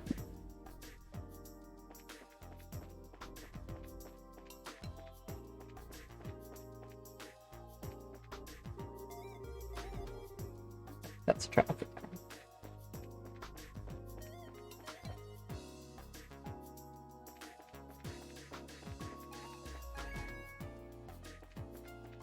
Wow. These doors are hard.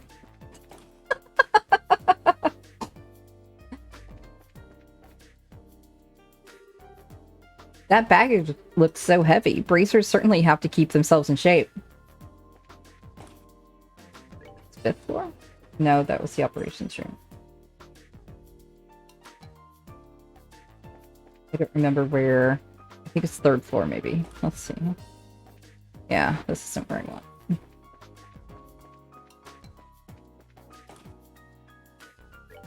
Let's try 3rd.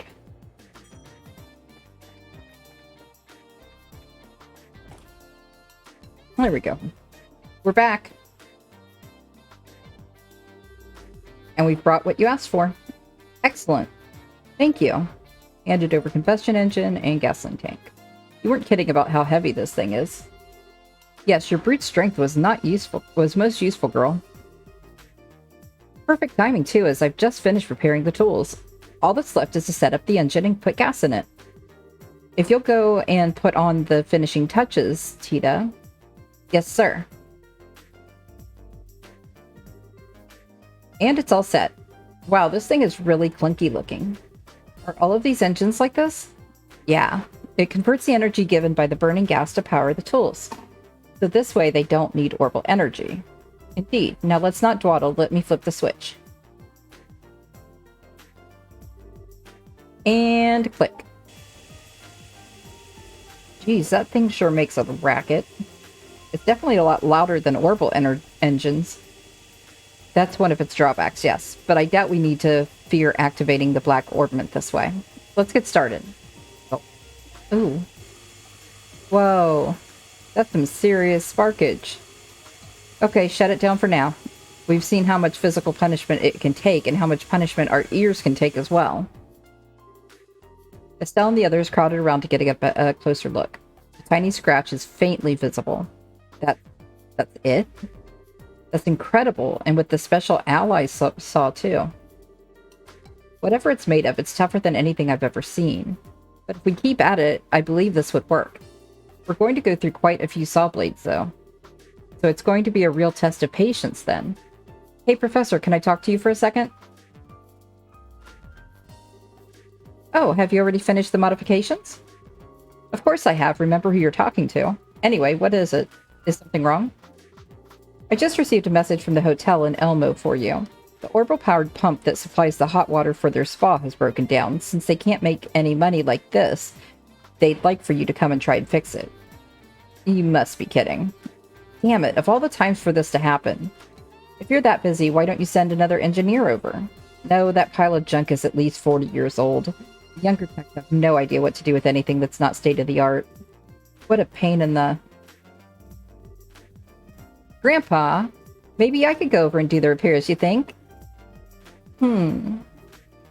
Tita, you took me there to help with maintenance before. I think I'll be fine if I just go. If just I go. I'm sure you'd do a fine job on the repairs. That's not what concerns me. Agreed, there are monsters out on the roads, but we can't just leave Mr. Mayo like this. If that's the problem, why don't you let us handle this? Huh? It's the Brazer's duty to ensure the safety of Liberal's roadways. Therefore, seeing that Tita arrives at her destination safely is our responsibility. Well, that's another story. If you're all with her, then we don't need to worry. Alright then, thank you. Are you sure this is okay? Don't worry about it. Kids shouldn't sweat the details so much. If you're ready, let's go. Thank you both. Okay, Grandpa and Mr. Murdoch, we'll be back soon. Take care, dear. Be careful out there.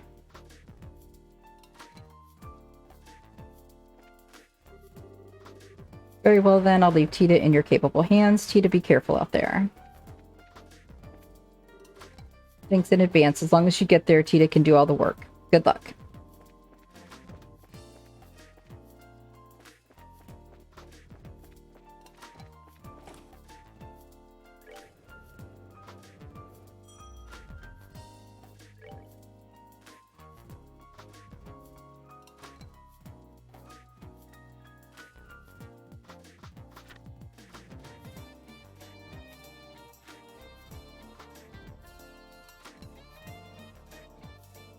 So the Elmo Inn.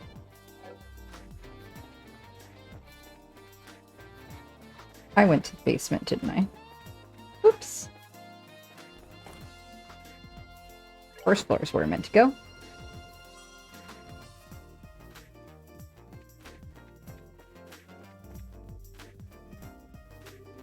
So Elmo sounds kind of fun. There's a hot spring there, right? Right, it's a real nice place. My grandpa takes me there taken me there a few times. So which way do we go? There's a big field outside the south entrance of town. You just follow that road due south to get there. Got it, due south from the south entrance. Well, let's go then.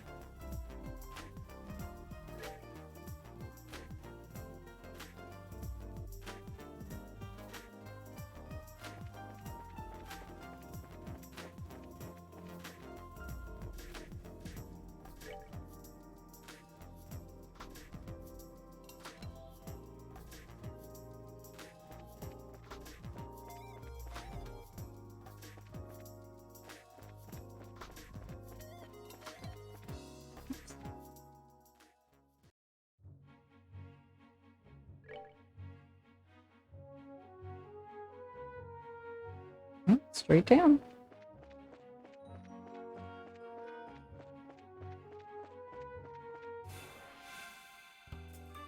The armored rapt.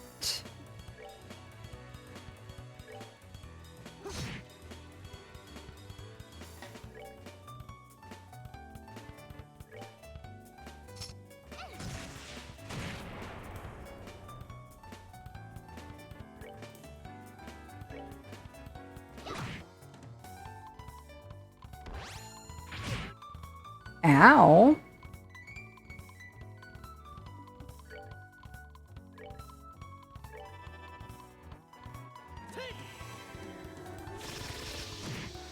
Just had to remind my AC that it's supposed to cool the house, not keep us lukewarm. Yeah, they forget sometimes, don't they? Only 63. Let's just have her attack.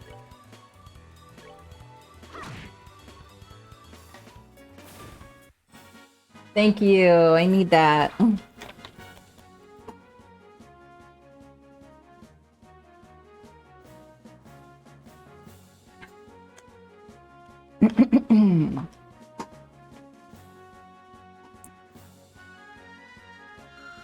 Alrighty.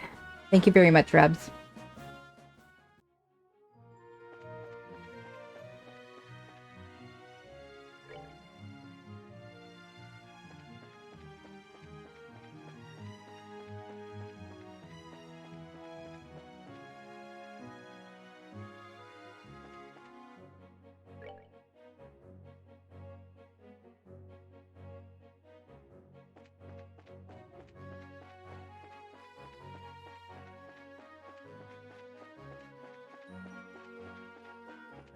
Everyone seems to be pretty tired tonight, Rabs.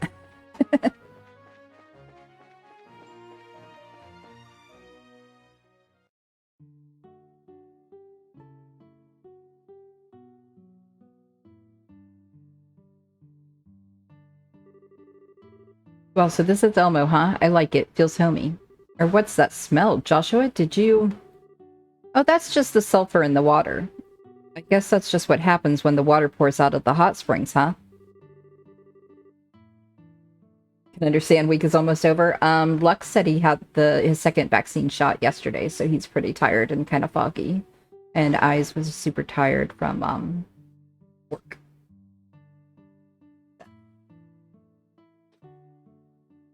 Ugh, really? Smells like someone left eggs out in the sun for a year. Well, if I hold my breath, it's not too bad, I guess.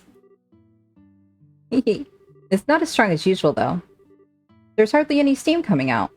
Maybe it's tied to the pump breaking down. Want to go ahead and see about fixing it? Oh, the key to the pump shed is in the back of... is back at the inn. Mrs. Mayo has it. We'll have to get that first. No problem. To the inn we go.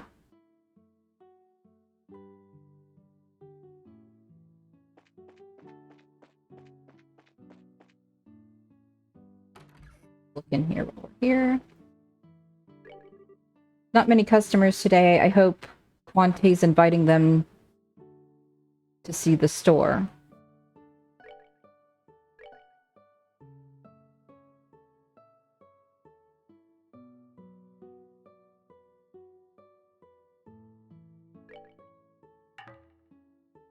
Oh, I have like no money. Alright. That was fun.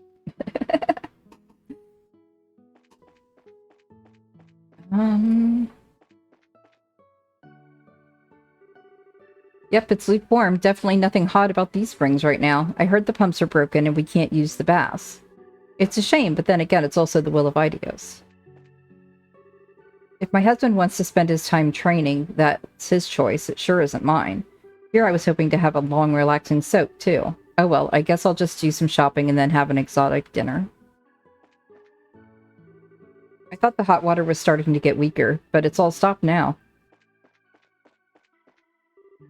This place sure seems lonely without all the steam clouds. Okay, what is... the inn. Yep, right there. Okay.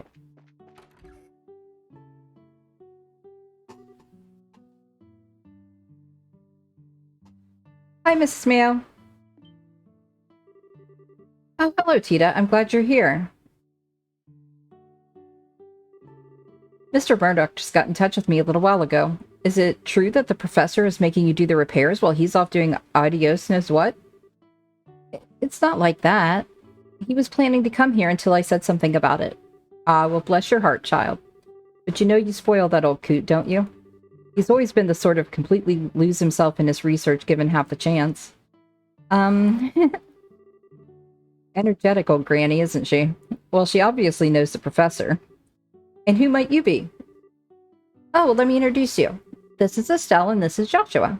They're both with the Great Bracer Guild and they're looking out for me. Hello. It's nice to meet you. Well, what do you know? Please do pardon me. I'm the owner of the Maple Leaf Inn. You can call me Mrs. Mayo. Russell and I have been friends since we were knee-high to grasshopper. Ida here is almost like my own granddaughter. Oh, okay. All right, Mrs. Mayo. Is the orbital pump really broken? I'm afraid so, dear. I think the 40-year-old beast may finally be on its last legs. Ah, well, I wanted to replace it at some point anyway. Can you handle it, Tita? You betcha. Okay, just a sec. Just go north of the village square, up the hill. The pump shed's right there. I really appreciate it. Up what hill?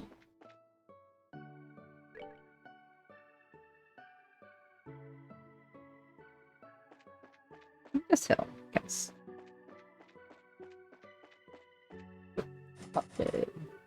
The door is locked.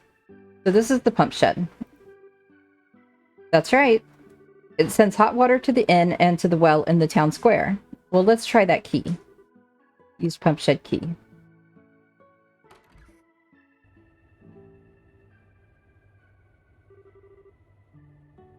Oh, thank you, Blood. For both. Because you're right. I need to save and I need a drink. And have a good night, Blood. Thank you for stopping by. Don't forget, tomorrow night is the collab with the Kai, if you want to come. Should be fun. But yeah, have a great night. Good. I hope to see you there.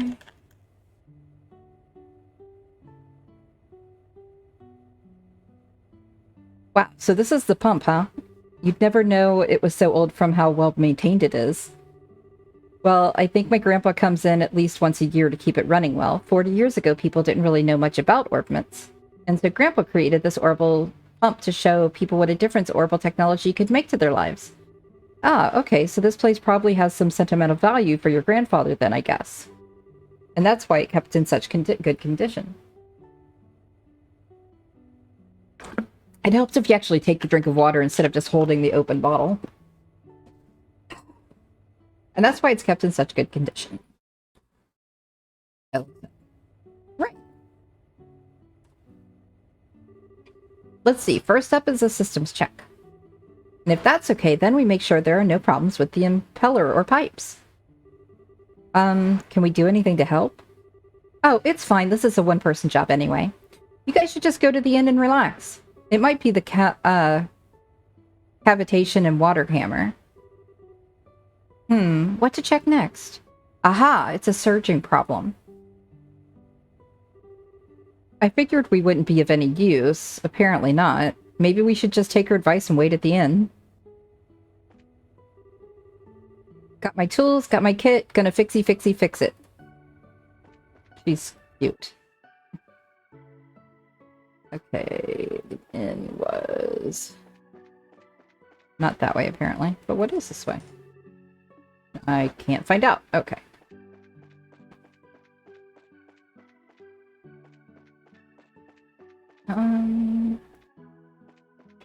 Yeah. Oh, and I forgot to save. Darn it. Hello again. How's Tita doing? She's hard at work. We figured we'd just get in the way, so we'll stay here. Well, you just might be right at that. She's almost as talented as Russell himself. Hard to argue with that after watching her at work. I'm just amazed that she's working at the central factory at her age. And no matter what, she always stays so sweet, always has a smile for everyone. But get her in front of a machine and she'll tinker with it for hours. She loves it. She's just a fine girl, but still. What's wrong? Oh, it's nothing. Hey, Mrs. Mal. Welcome back, Ed. What's gotten you all frothing at the mouth? I, wanted to ask you something. Did that lady from Grand Cell leave? A lady from Grand Cell? Oh, the guest from yesterday? She went out for a walk, but she hasn't came back yet. I thought so. Ugh, this is awkward. What? Isn't she in the village? Well, actually, I saw her by the village gate. She said she was going to go and take in the scenery or something. Out on the plains? She'd have to be a fool to go where all the monsters are. You complete idiot, why didn't you stop her? I did, I mean, I tried. She just wouldn't listen. I don't know how seriously she took what I said, but I'm worried. Pardon me. What? Are you new guests? Do you remember what time you saw the lady by the gate? I think it was right around noon. At least that's about when I got back. Noon. Yeah, I think we can catch up with her. We should get going before it's too late. Huh? Well, we're bracers, if you couldn't tell by looking. We'll head out into the plains and find this girl. Don't worry. No kidding. What a stroke of luck. Yes, please. You've no right to even ask their help. But fine. The guest's safety is paramount. I hate to impose on you two, but please look after my guest. Will do. We'll be going now. Okay, now I can save it.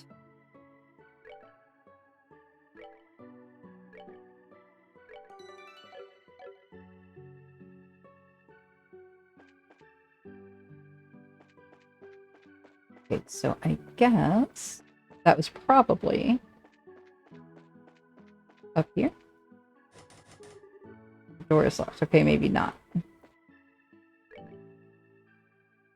Ah, over here. Okay.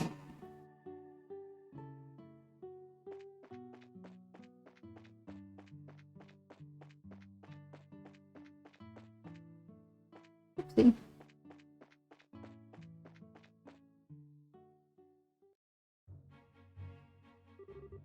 Now let's see. The Plains Road is so wide. Where should we search? Supposedly she said she was going to take in the scenery, but it seems like she's wandered away from where the road's paved. Oh man, well that's going to be really safe, isn't it? But hey, no biggie. Let's find her and bring her back, hopefully with all pieces intact. Oh, oops. Okay, got turned around. Let's see.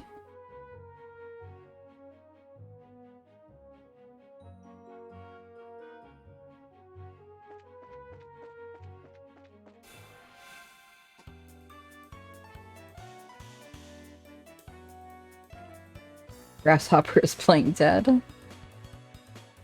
That's funny.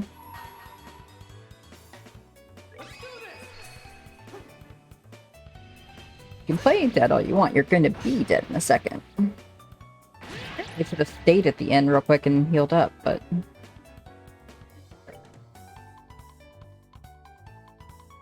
Alright, let's heal him then. No, let's use the bigger heal.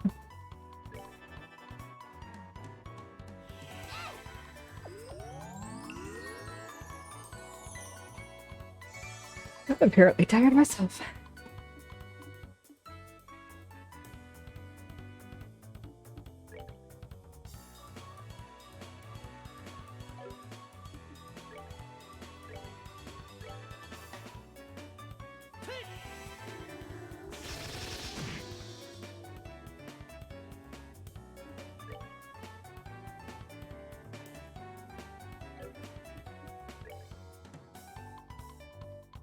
Let's do a firebolt. Since she can't reach him.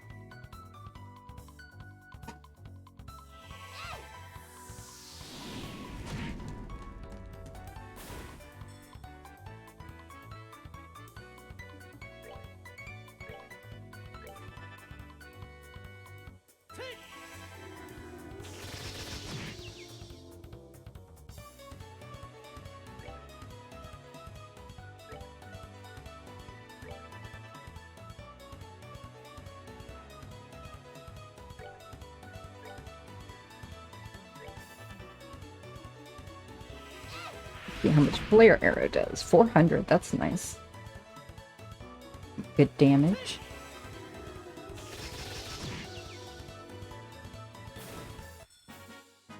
Alright, we're good to go.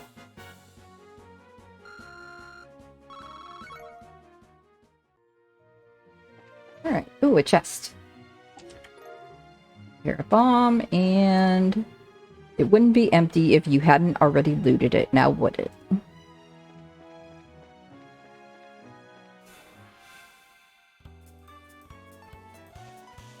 Chests make me so happy.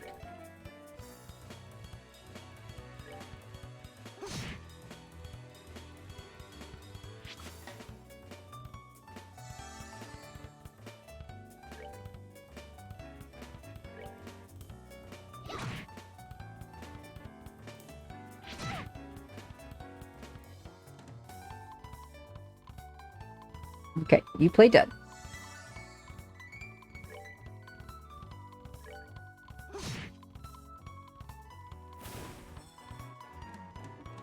And burn your butt.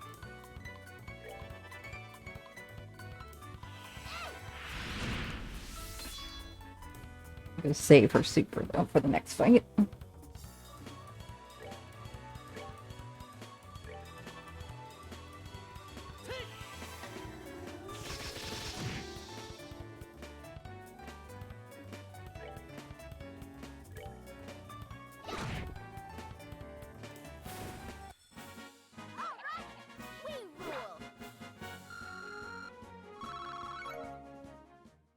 At least they're getting more experience out on this road.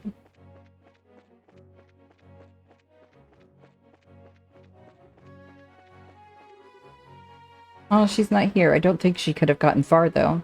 Probably not, if you think about what Ed said. Let's search around the field some more. Yeah, let's check it out. Okay, let's check this side. I didn't mean to go that far over. I am sorry. A little picky there. A girl's voice. Ah, no, someone help me. Hey, Akai. Thank you for joining during lunch. Good to have you here. It's a very, very chill stream tonight. Everyone's tired, including me. How's work going? Did you hear that? Whatever it was, it's not far. Adios, Daddy, Mommy. Niall, help me. That's gotta be Dorothy. That voice sounds suspiciously familiar. I think you're probably right, but let's hurry. Same sucks. Yeah. Come on, puppies. Can't we talk about this? I don't think I taste very good. I mean, I sleep at least 12 hours a day, and I eat lots of veggies, and my skin's all smooth. Wait. Those being healthy... Does being healthy make me seem yummier? Eek, if I'd known this was coming, I'd have made sure to get paid in advance and had a nice meal. Huh? You two? Hey, just as I expected. No need to worry, Dorothy. What were your names again? Yeah, it's the same old Dorothy, alright. We're Joshua and Estelle of the Bracer Guild. I'm just teasing. Fancy meeting you two here. Ideos give me the strength not to leave her to the beasts. Estelle, on your guard.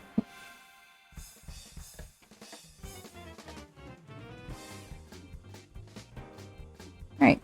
I'm glad I saved her one super, because oh my, these guys have a lot of health.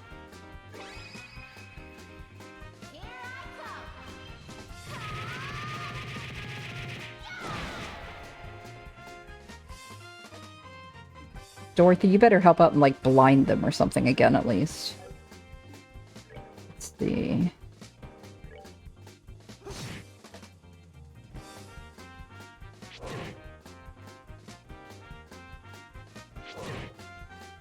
If they all go after Joshua, he's just gonna be dead.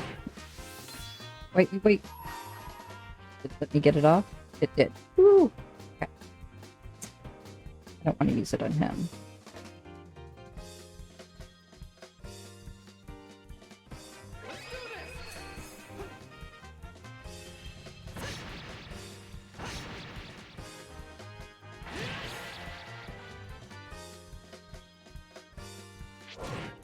And yep. Knew he was gonna be dead.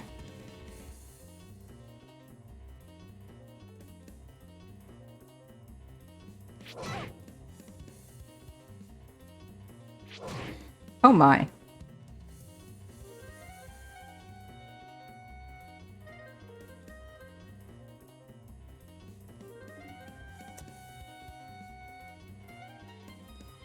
Okay.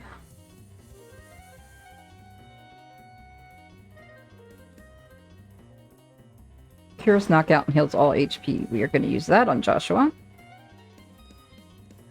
We're good to go.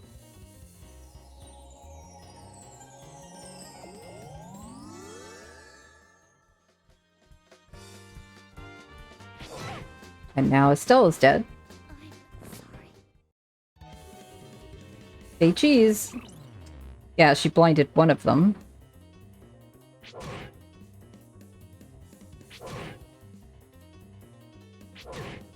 Wow.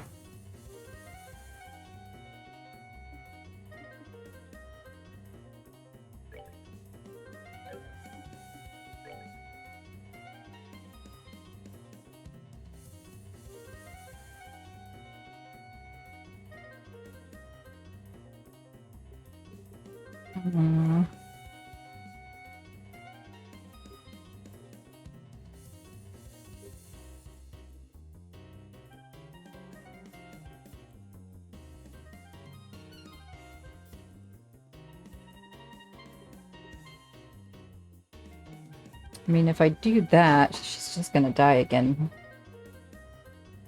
Honestly, they're both gonna die, but I could heal him up instead. Yeah.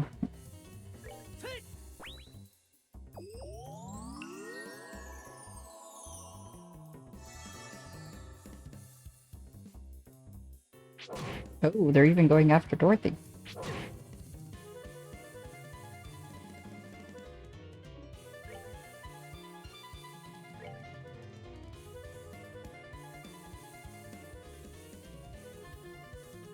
I can actually just hit him. It should take him out. Nope, not quite. That was dumb. Should just taken him out. Soul Blur. Well, I don't even know if Soul Blur would have been enough, though, honestly.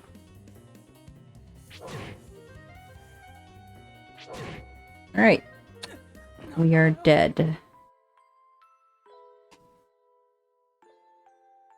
We'll try it again.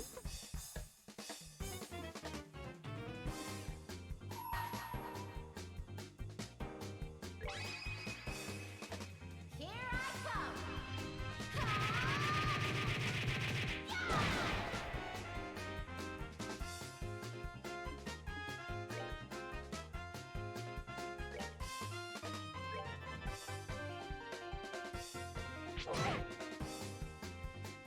Hmm.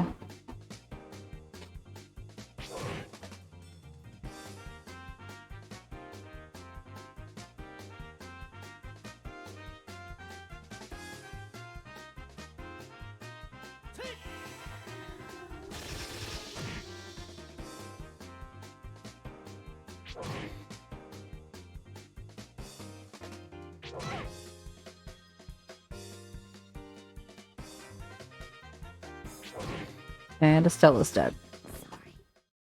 Maybe we're not ready for this fight.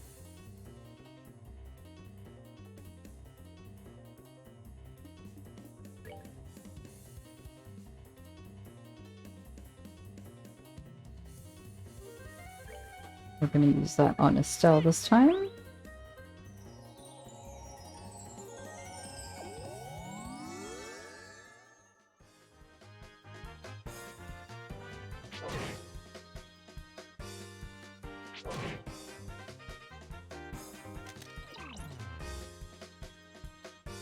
Okay.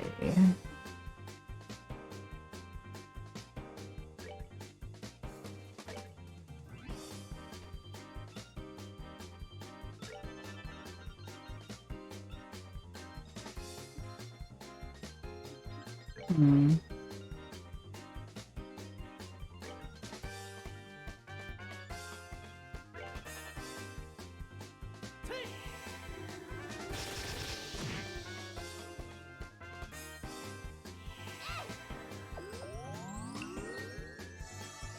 Try to keep them both topped up as much as I can.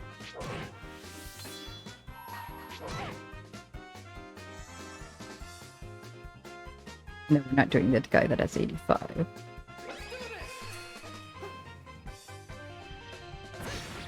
Same place you do, Akai. Like in the link thingy. I just did it the same way you did.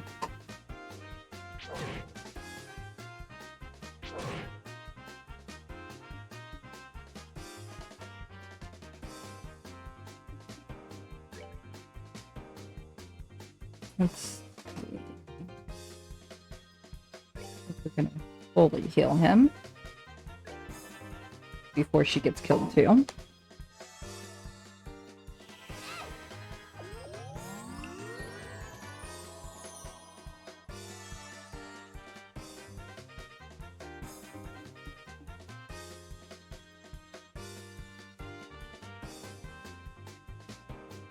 So you're playing Conroe Arc tonight, right? Okay.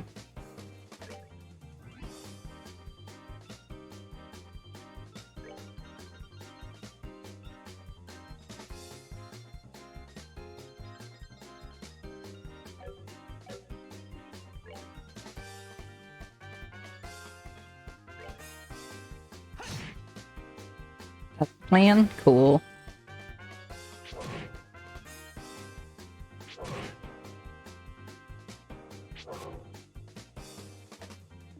Yeah, it may not be able to pull up on your phone. I'm not sure.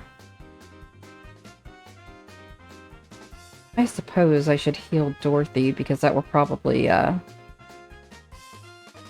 be game over as well.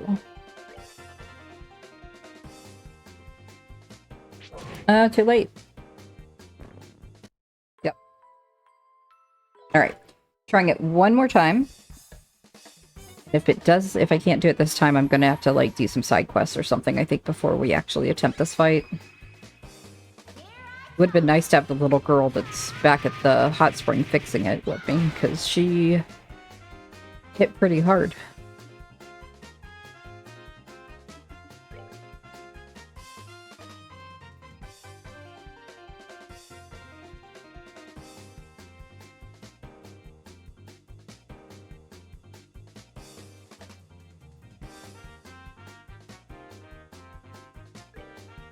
I'm actually gonna try this.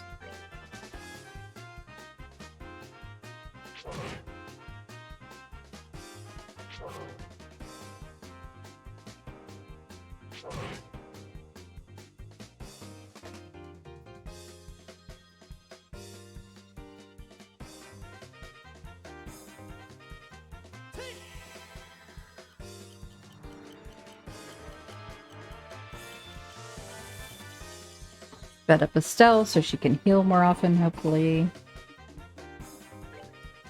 100. Yeah, sold for that one.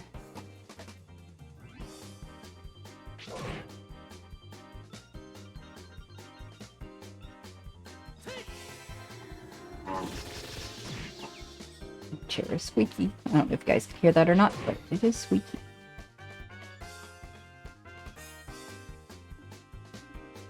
Alright, let's heal.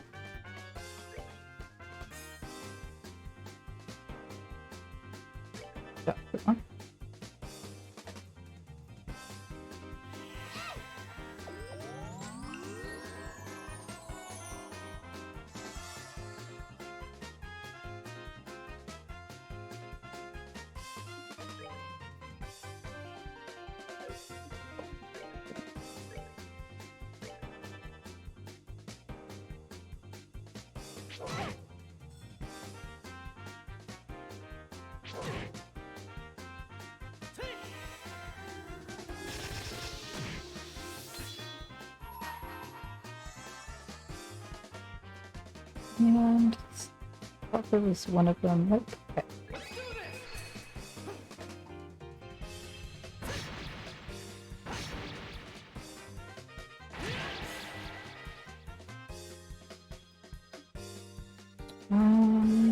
Time for her to heal herself.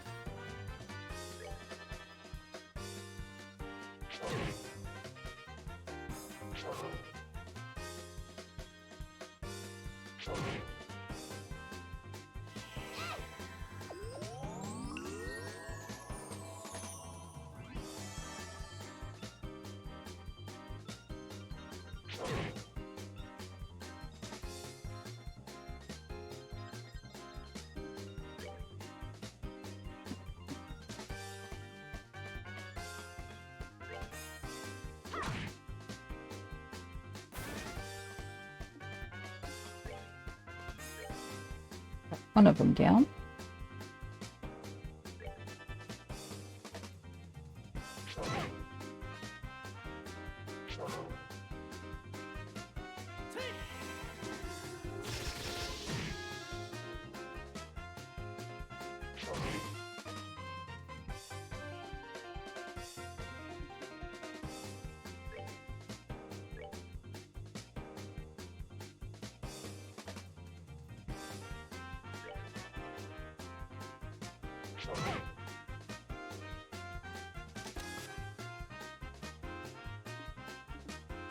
And time to heal herself.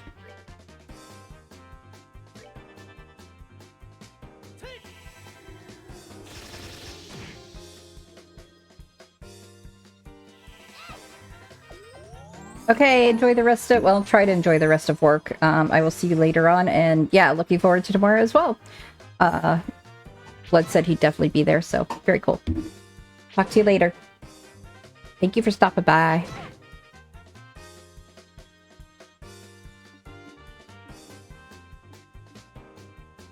Later.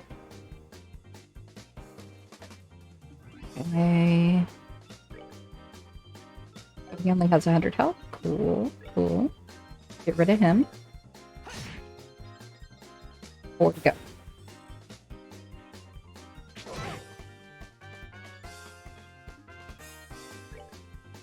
Let's see, how much health does Dorothy have? She's alright for now.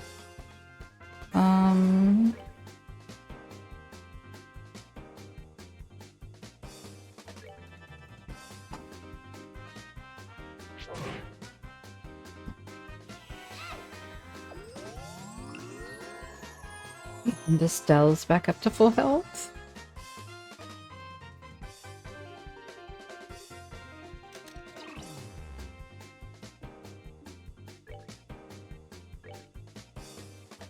Are all these still? Yeah, they're all still full health. Okay. Start working on that one. Thank you, Dorothy, for blinding one of them. That's helpful.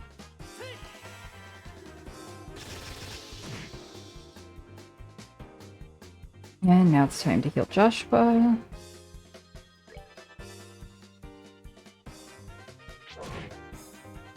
And then we're going to have to heal Dorothy.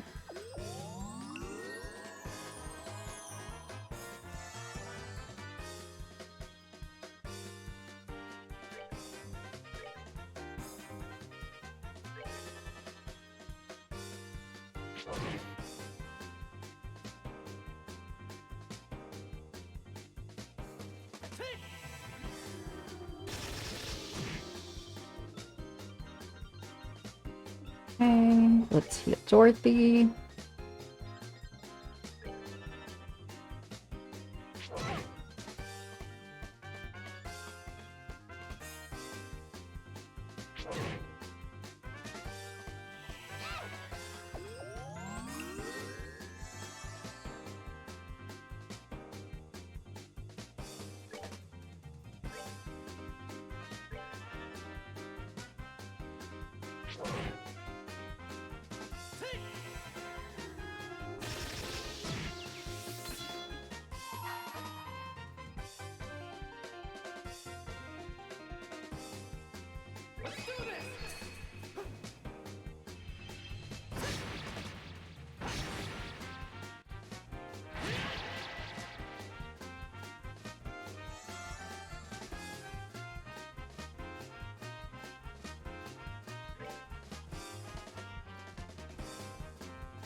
So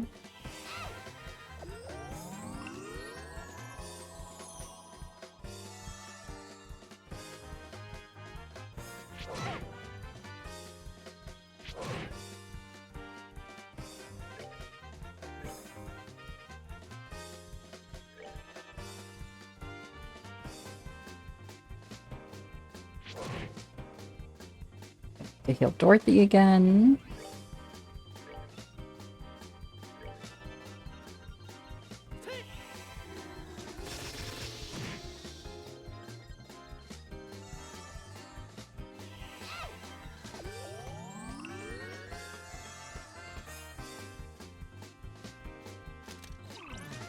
Nice, she blinded one again.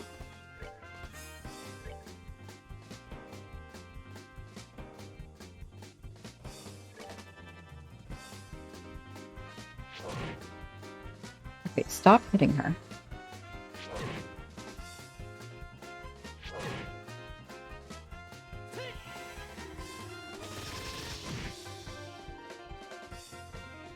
That was not enough to kill him. It's 5 health. Alright, let's get rid of him. And then there were 3. Oh no. He just killed us. He just killed Dorothy. Alright, no. We can do this. We almost had that one. Keep it RNG. Alright. Last card.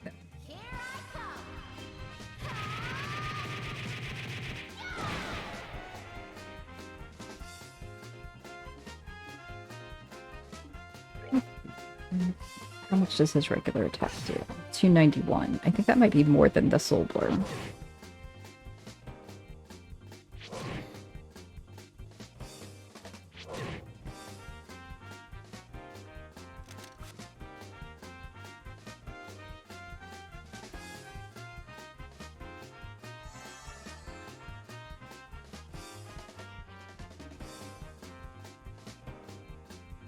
And let's check and see how much the solar does.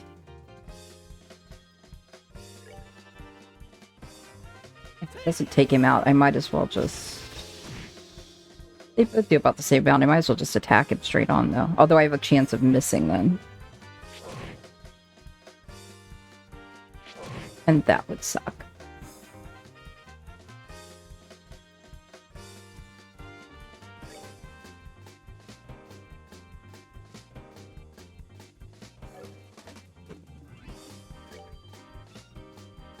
That guy has 1 health. Jeez. Down to 4.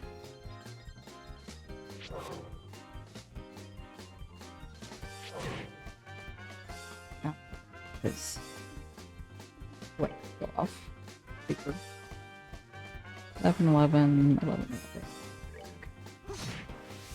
Yeah, 309. It's almost worth just hitting him.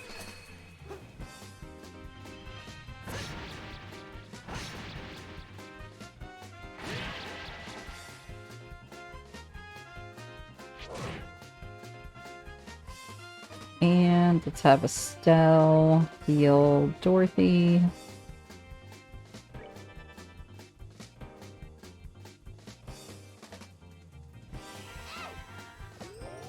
Because twice now I've lost because she died.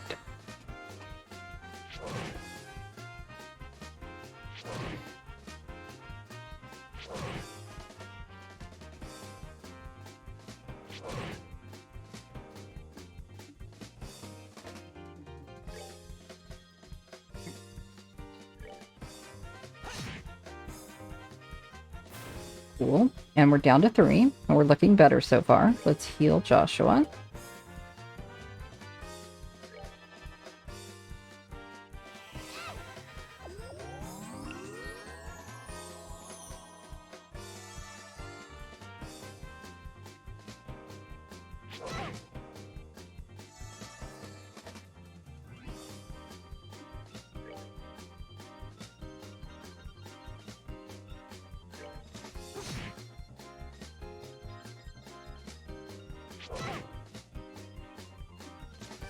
Now Estelle needs to heal herself.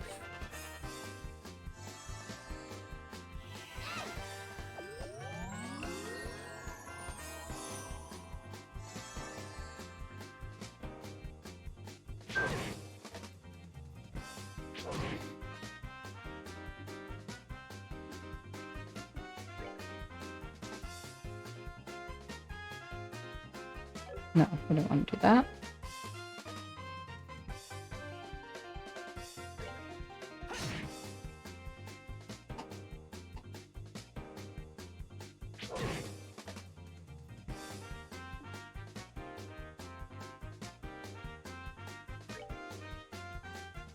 I'm gonna do a flare arrow.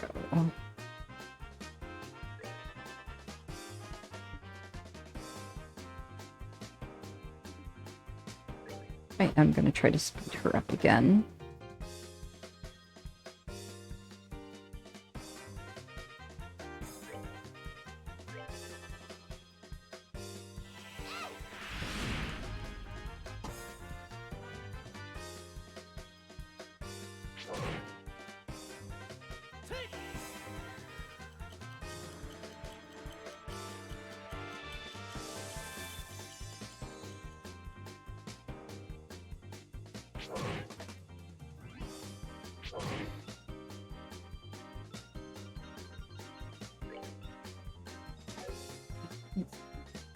Probably, yeah, he has 169. He's dead. Okay, so we're down to 3 again.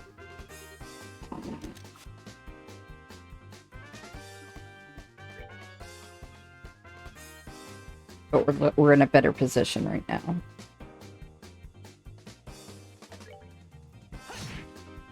Ooh, 400. Nice hit, Joshua.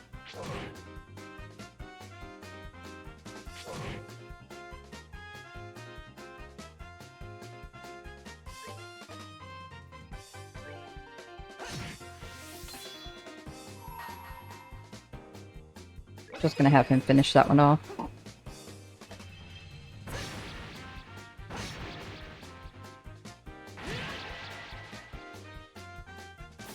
down to 2.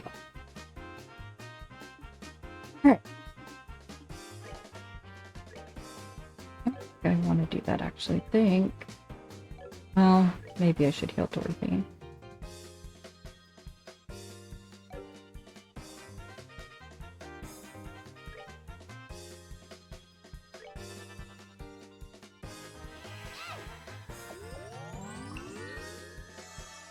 She doesn't have a lot of health. That's probably a good thing I did.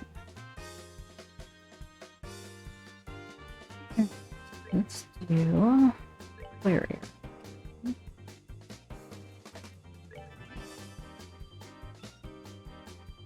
Yeah, they're majorly going after her now.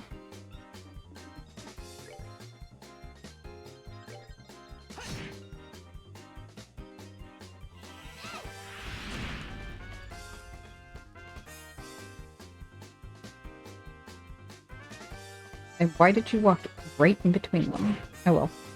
After Joshua, so it's okay. Let's see. I think I should probably heal Joshua. How much does she have? No, I should heal her. 2 hits and she'd be dead.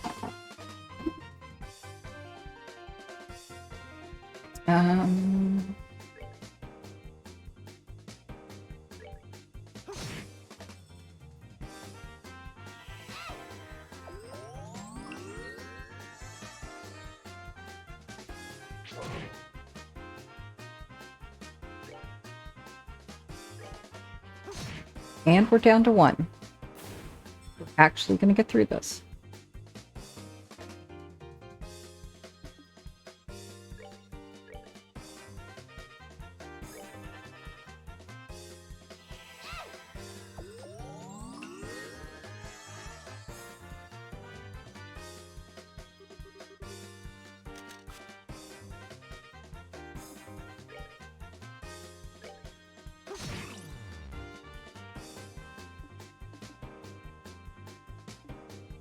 I should heal Joshua.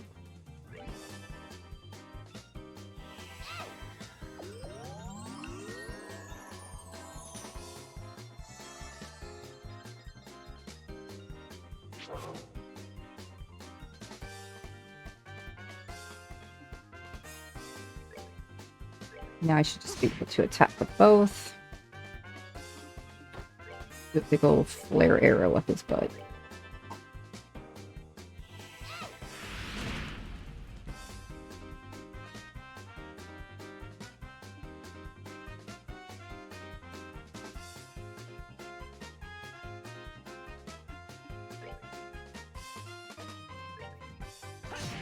And he's dead. Fine. Let's move out. Nice amount of XP. Phew, I don't know how we chased them off, but we did. Did they look familiar to you? Yep, they're the monsters who attacked the checkpoint on the mountain pass. I wonder what they're doing out here. Oh, how lovely. You bracers are very impressive. Estelle and Joshua, it's been such a long time, hasn't it? I never would have thought I'd see you here. Do you think maybe we were destined to meet again? Fate is a fickle mistress, all right. So, Dorothy, are you staying at the Inn in Elmo by any chance? Why, yes. Hey, how did you know? Just Joshua and Estelle explained that the owner of Elmo Inn has requested that they go find her. Oh, I see. Well, isn't that just terrible? As if you care about anyone else's problems. What brings you out here? A little cross-dressing hiking, maybe? Cross-country hiking, maybe? The hell's wrong with me? I mean, you don't even know that much? I see that you haven't gotten any more insightful in our time apart. What?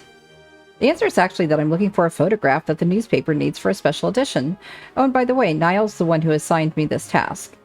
I see. So it's work. Okay, but why would you be looking for that here? Oh, forget it. This wears me out faster than fighting any monster ever did. Poor Estelle. Do you get hurt in battle? Pain, go away. Come again some other day. Or not at all would be better, I guess. I'm not injured. I'm just really aggravated at your utter obliviousness. Wow, it's rare for someone to get under Estelle's skin this badly. Estelle, why don't we head back to Elmo? Maybe Tita's done fixing the pump.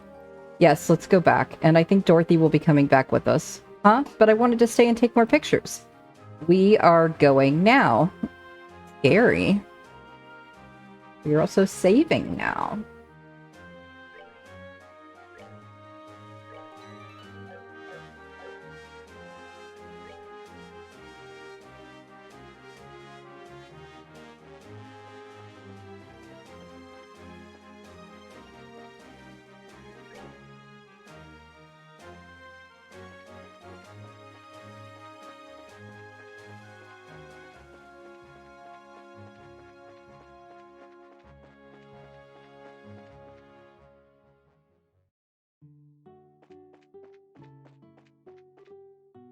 Oh, look, there's steam coming out. Hey, you're right.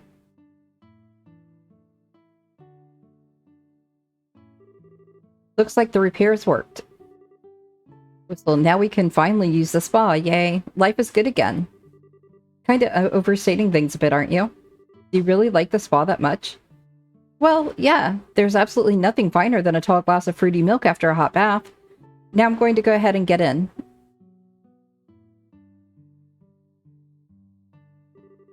Oh, I just remembered.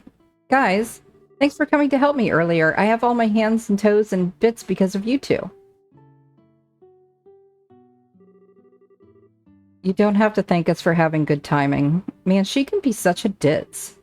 Well, that's Dorothy for you. Anyway, let's get back to the pump shed. Okay. Tita's probably still there. Where's the inn? I would like to rest. No, I went the wrong way.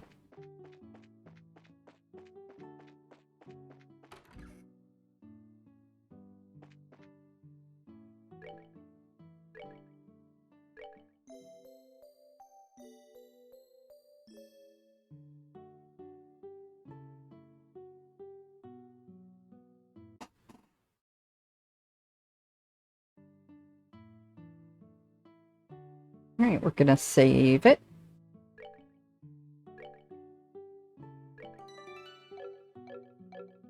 And I think we're gonna call it there. Just because I know I'm so tired from not sleeping that good last night. Tomorrow will be the collab with Akai in his channel. So make sure that you follow him. And I think it looks like 100% orange juice is going to be the winner. So if you have that, then you can come play with us. And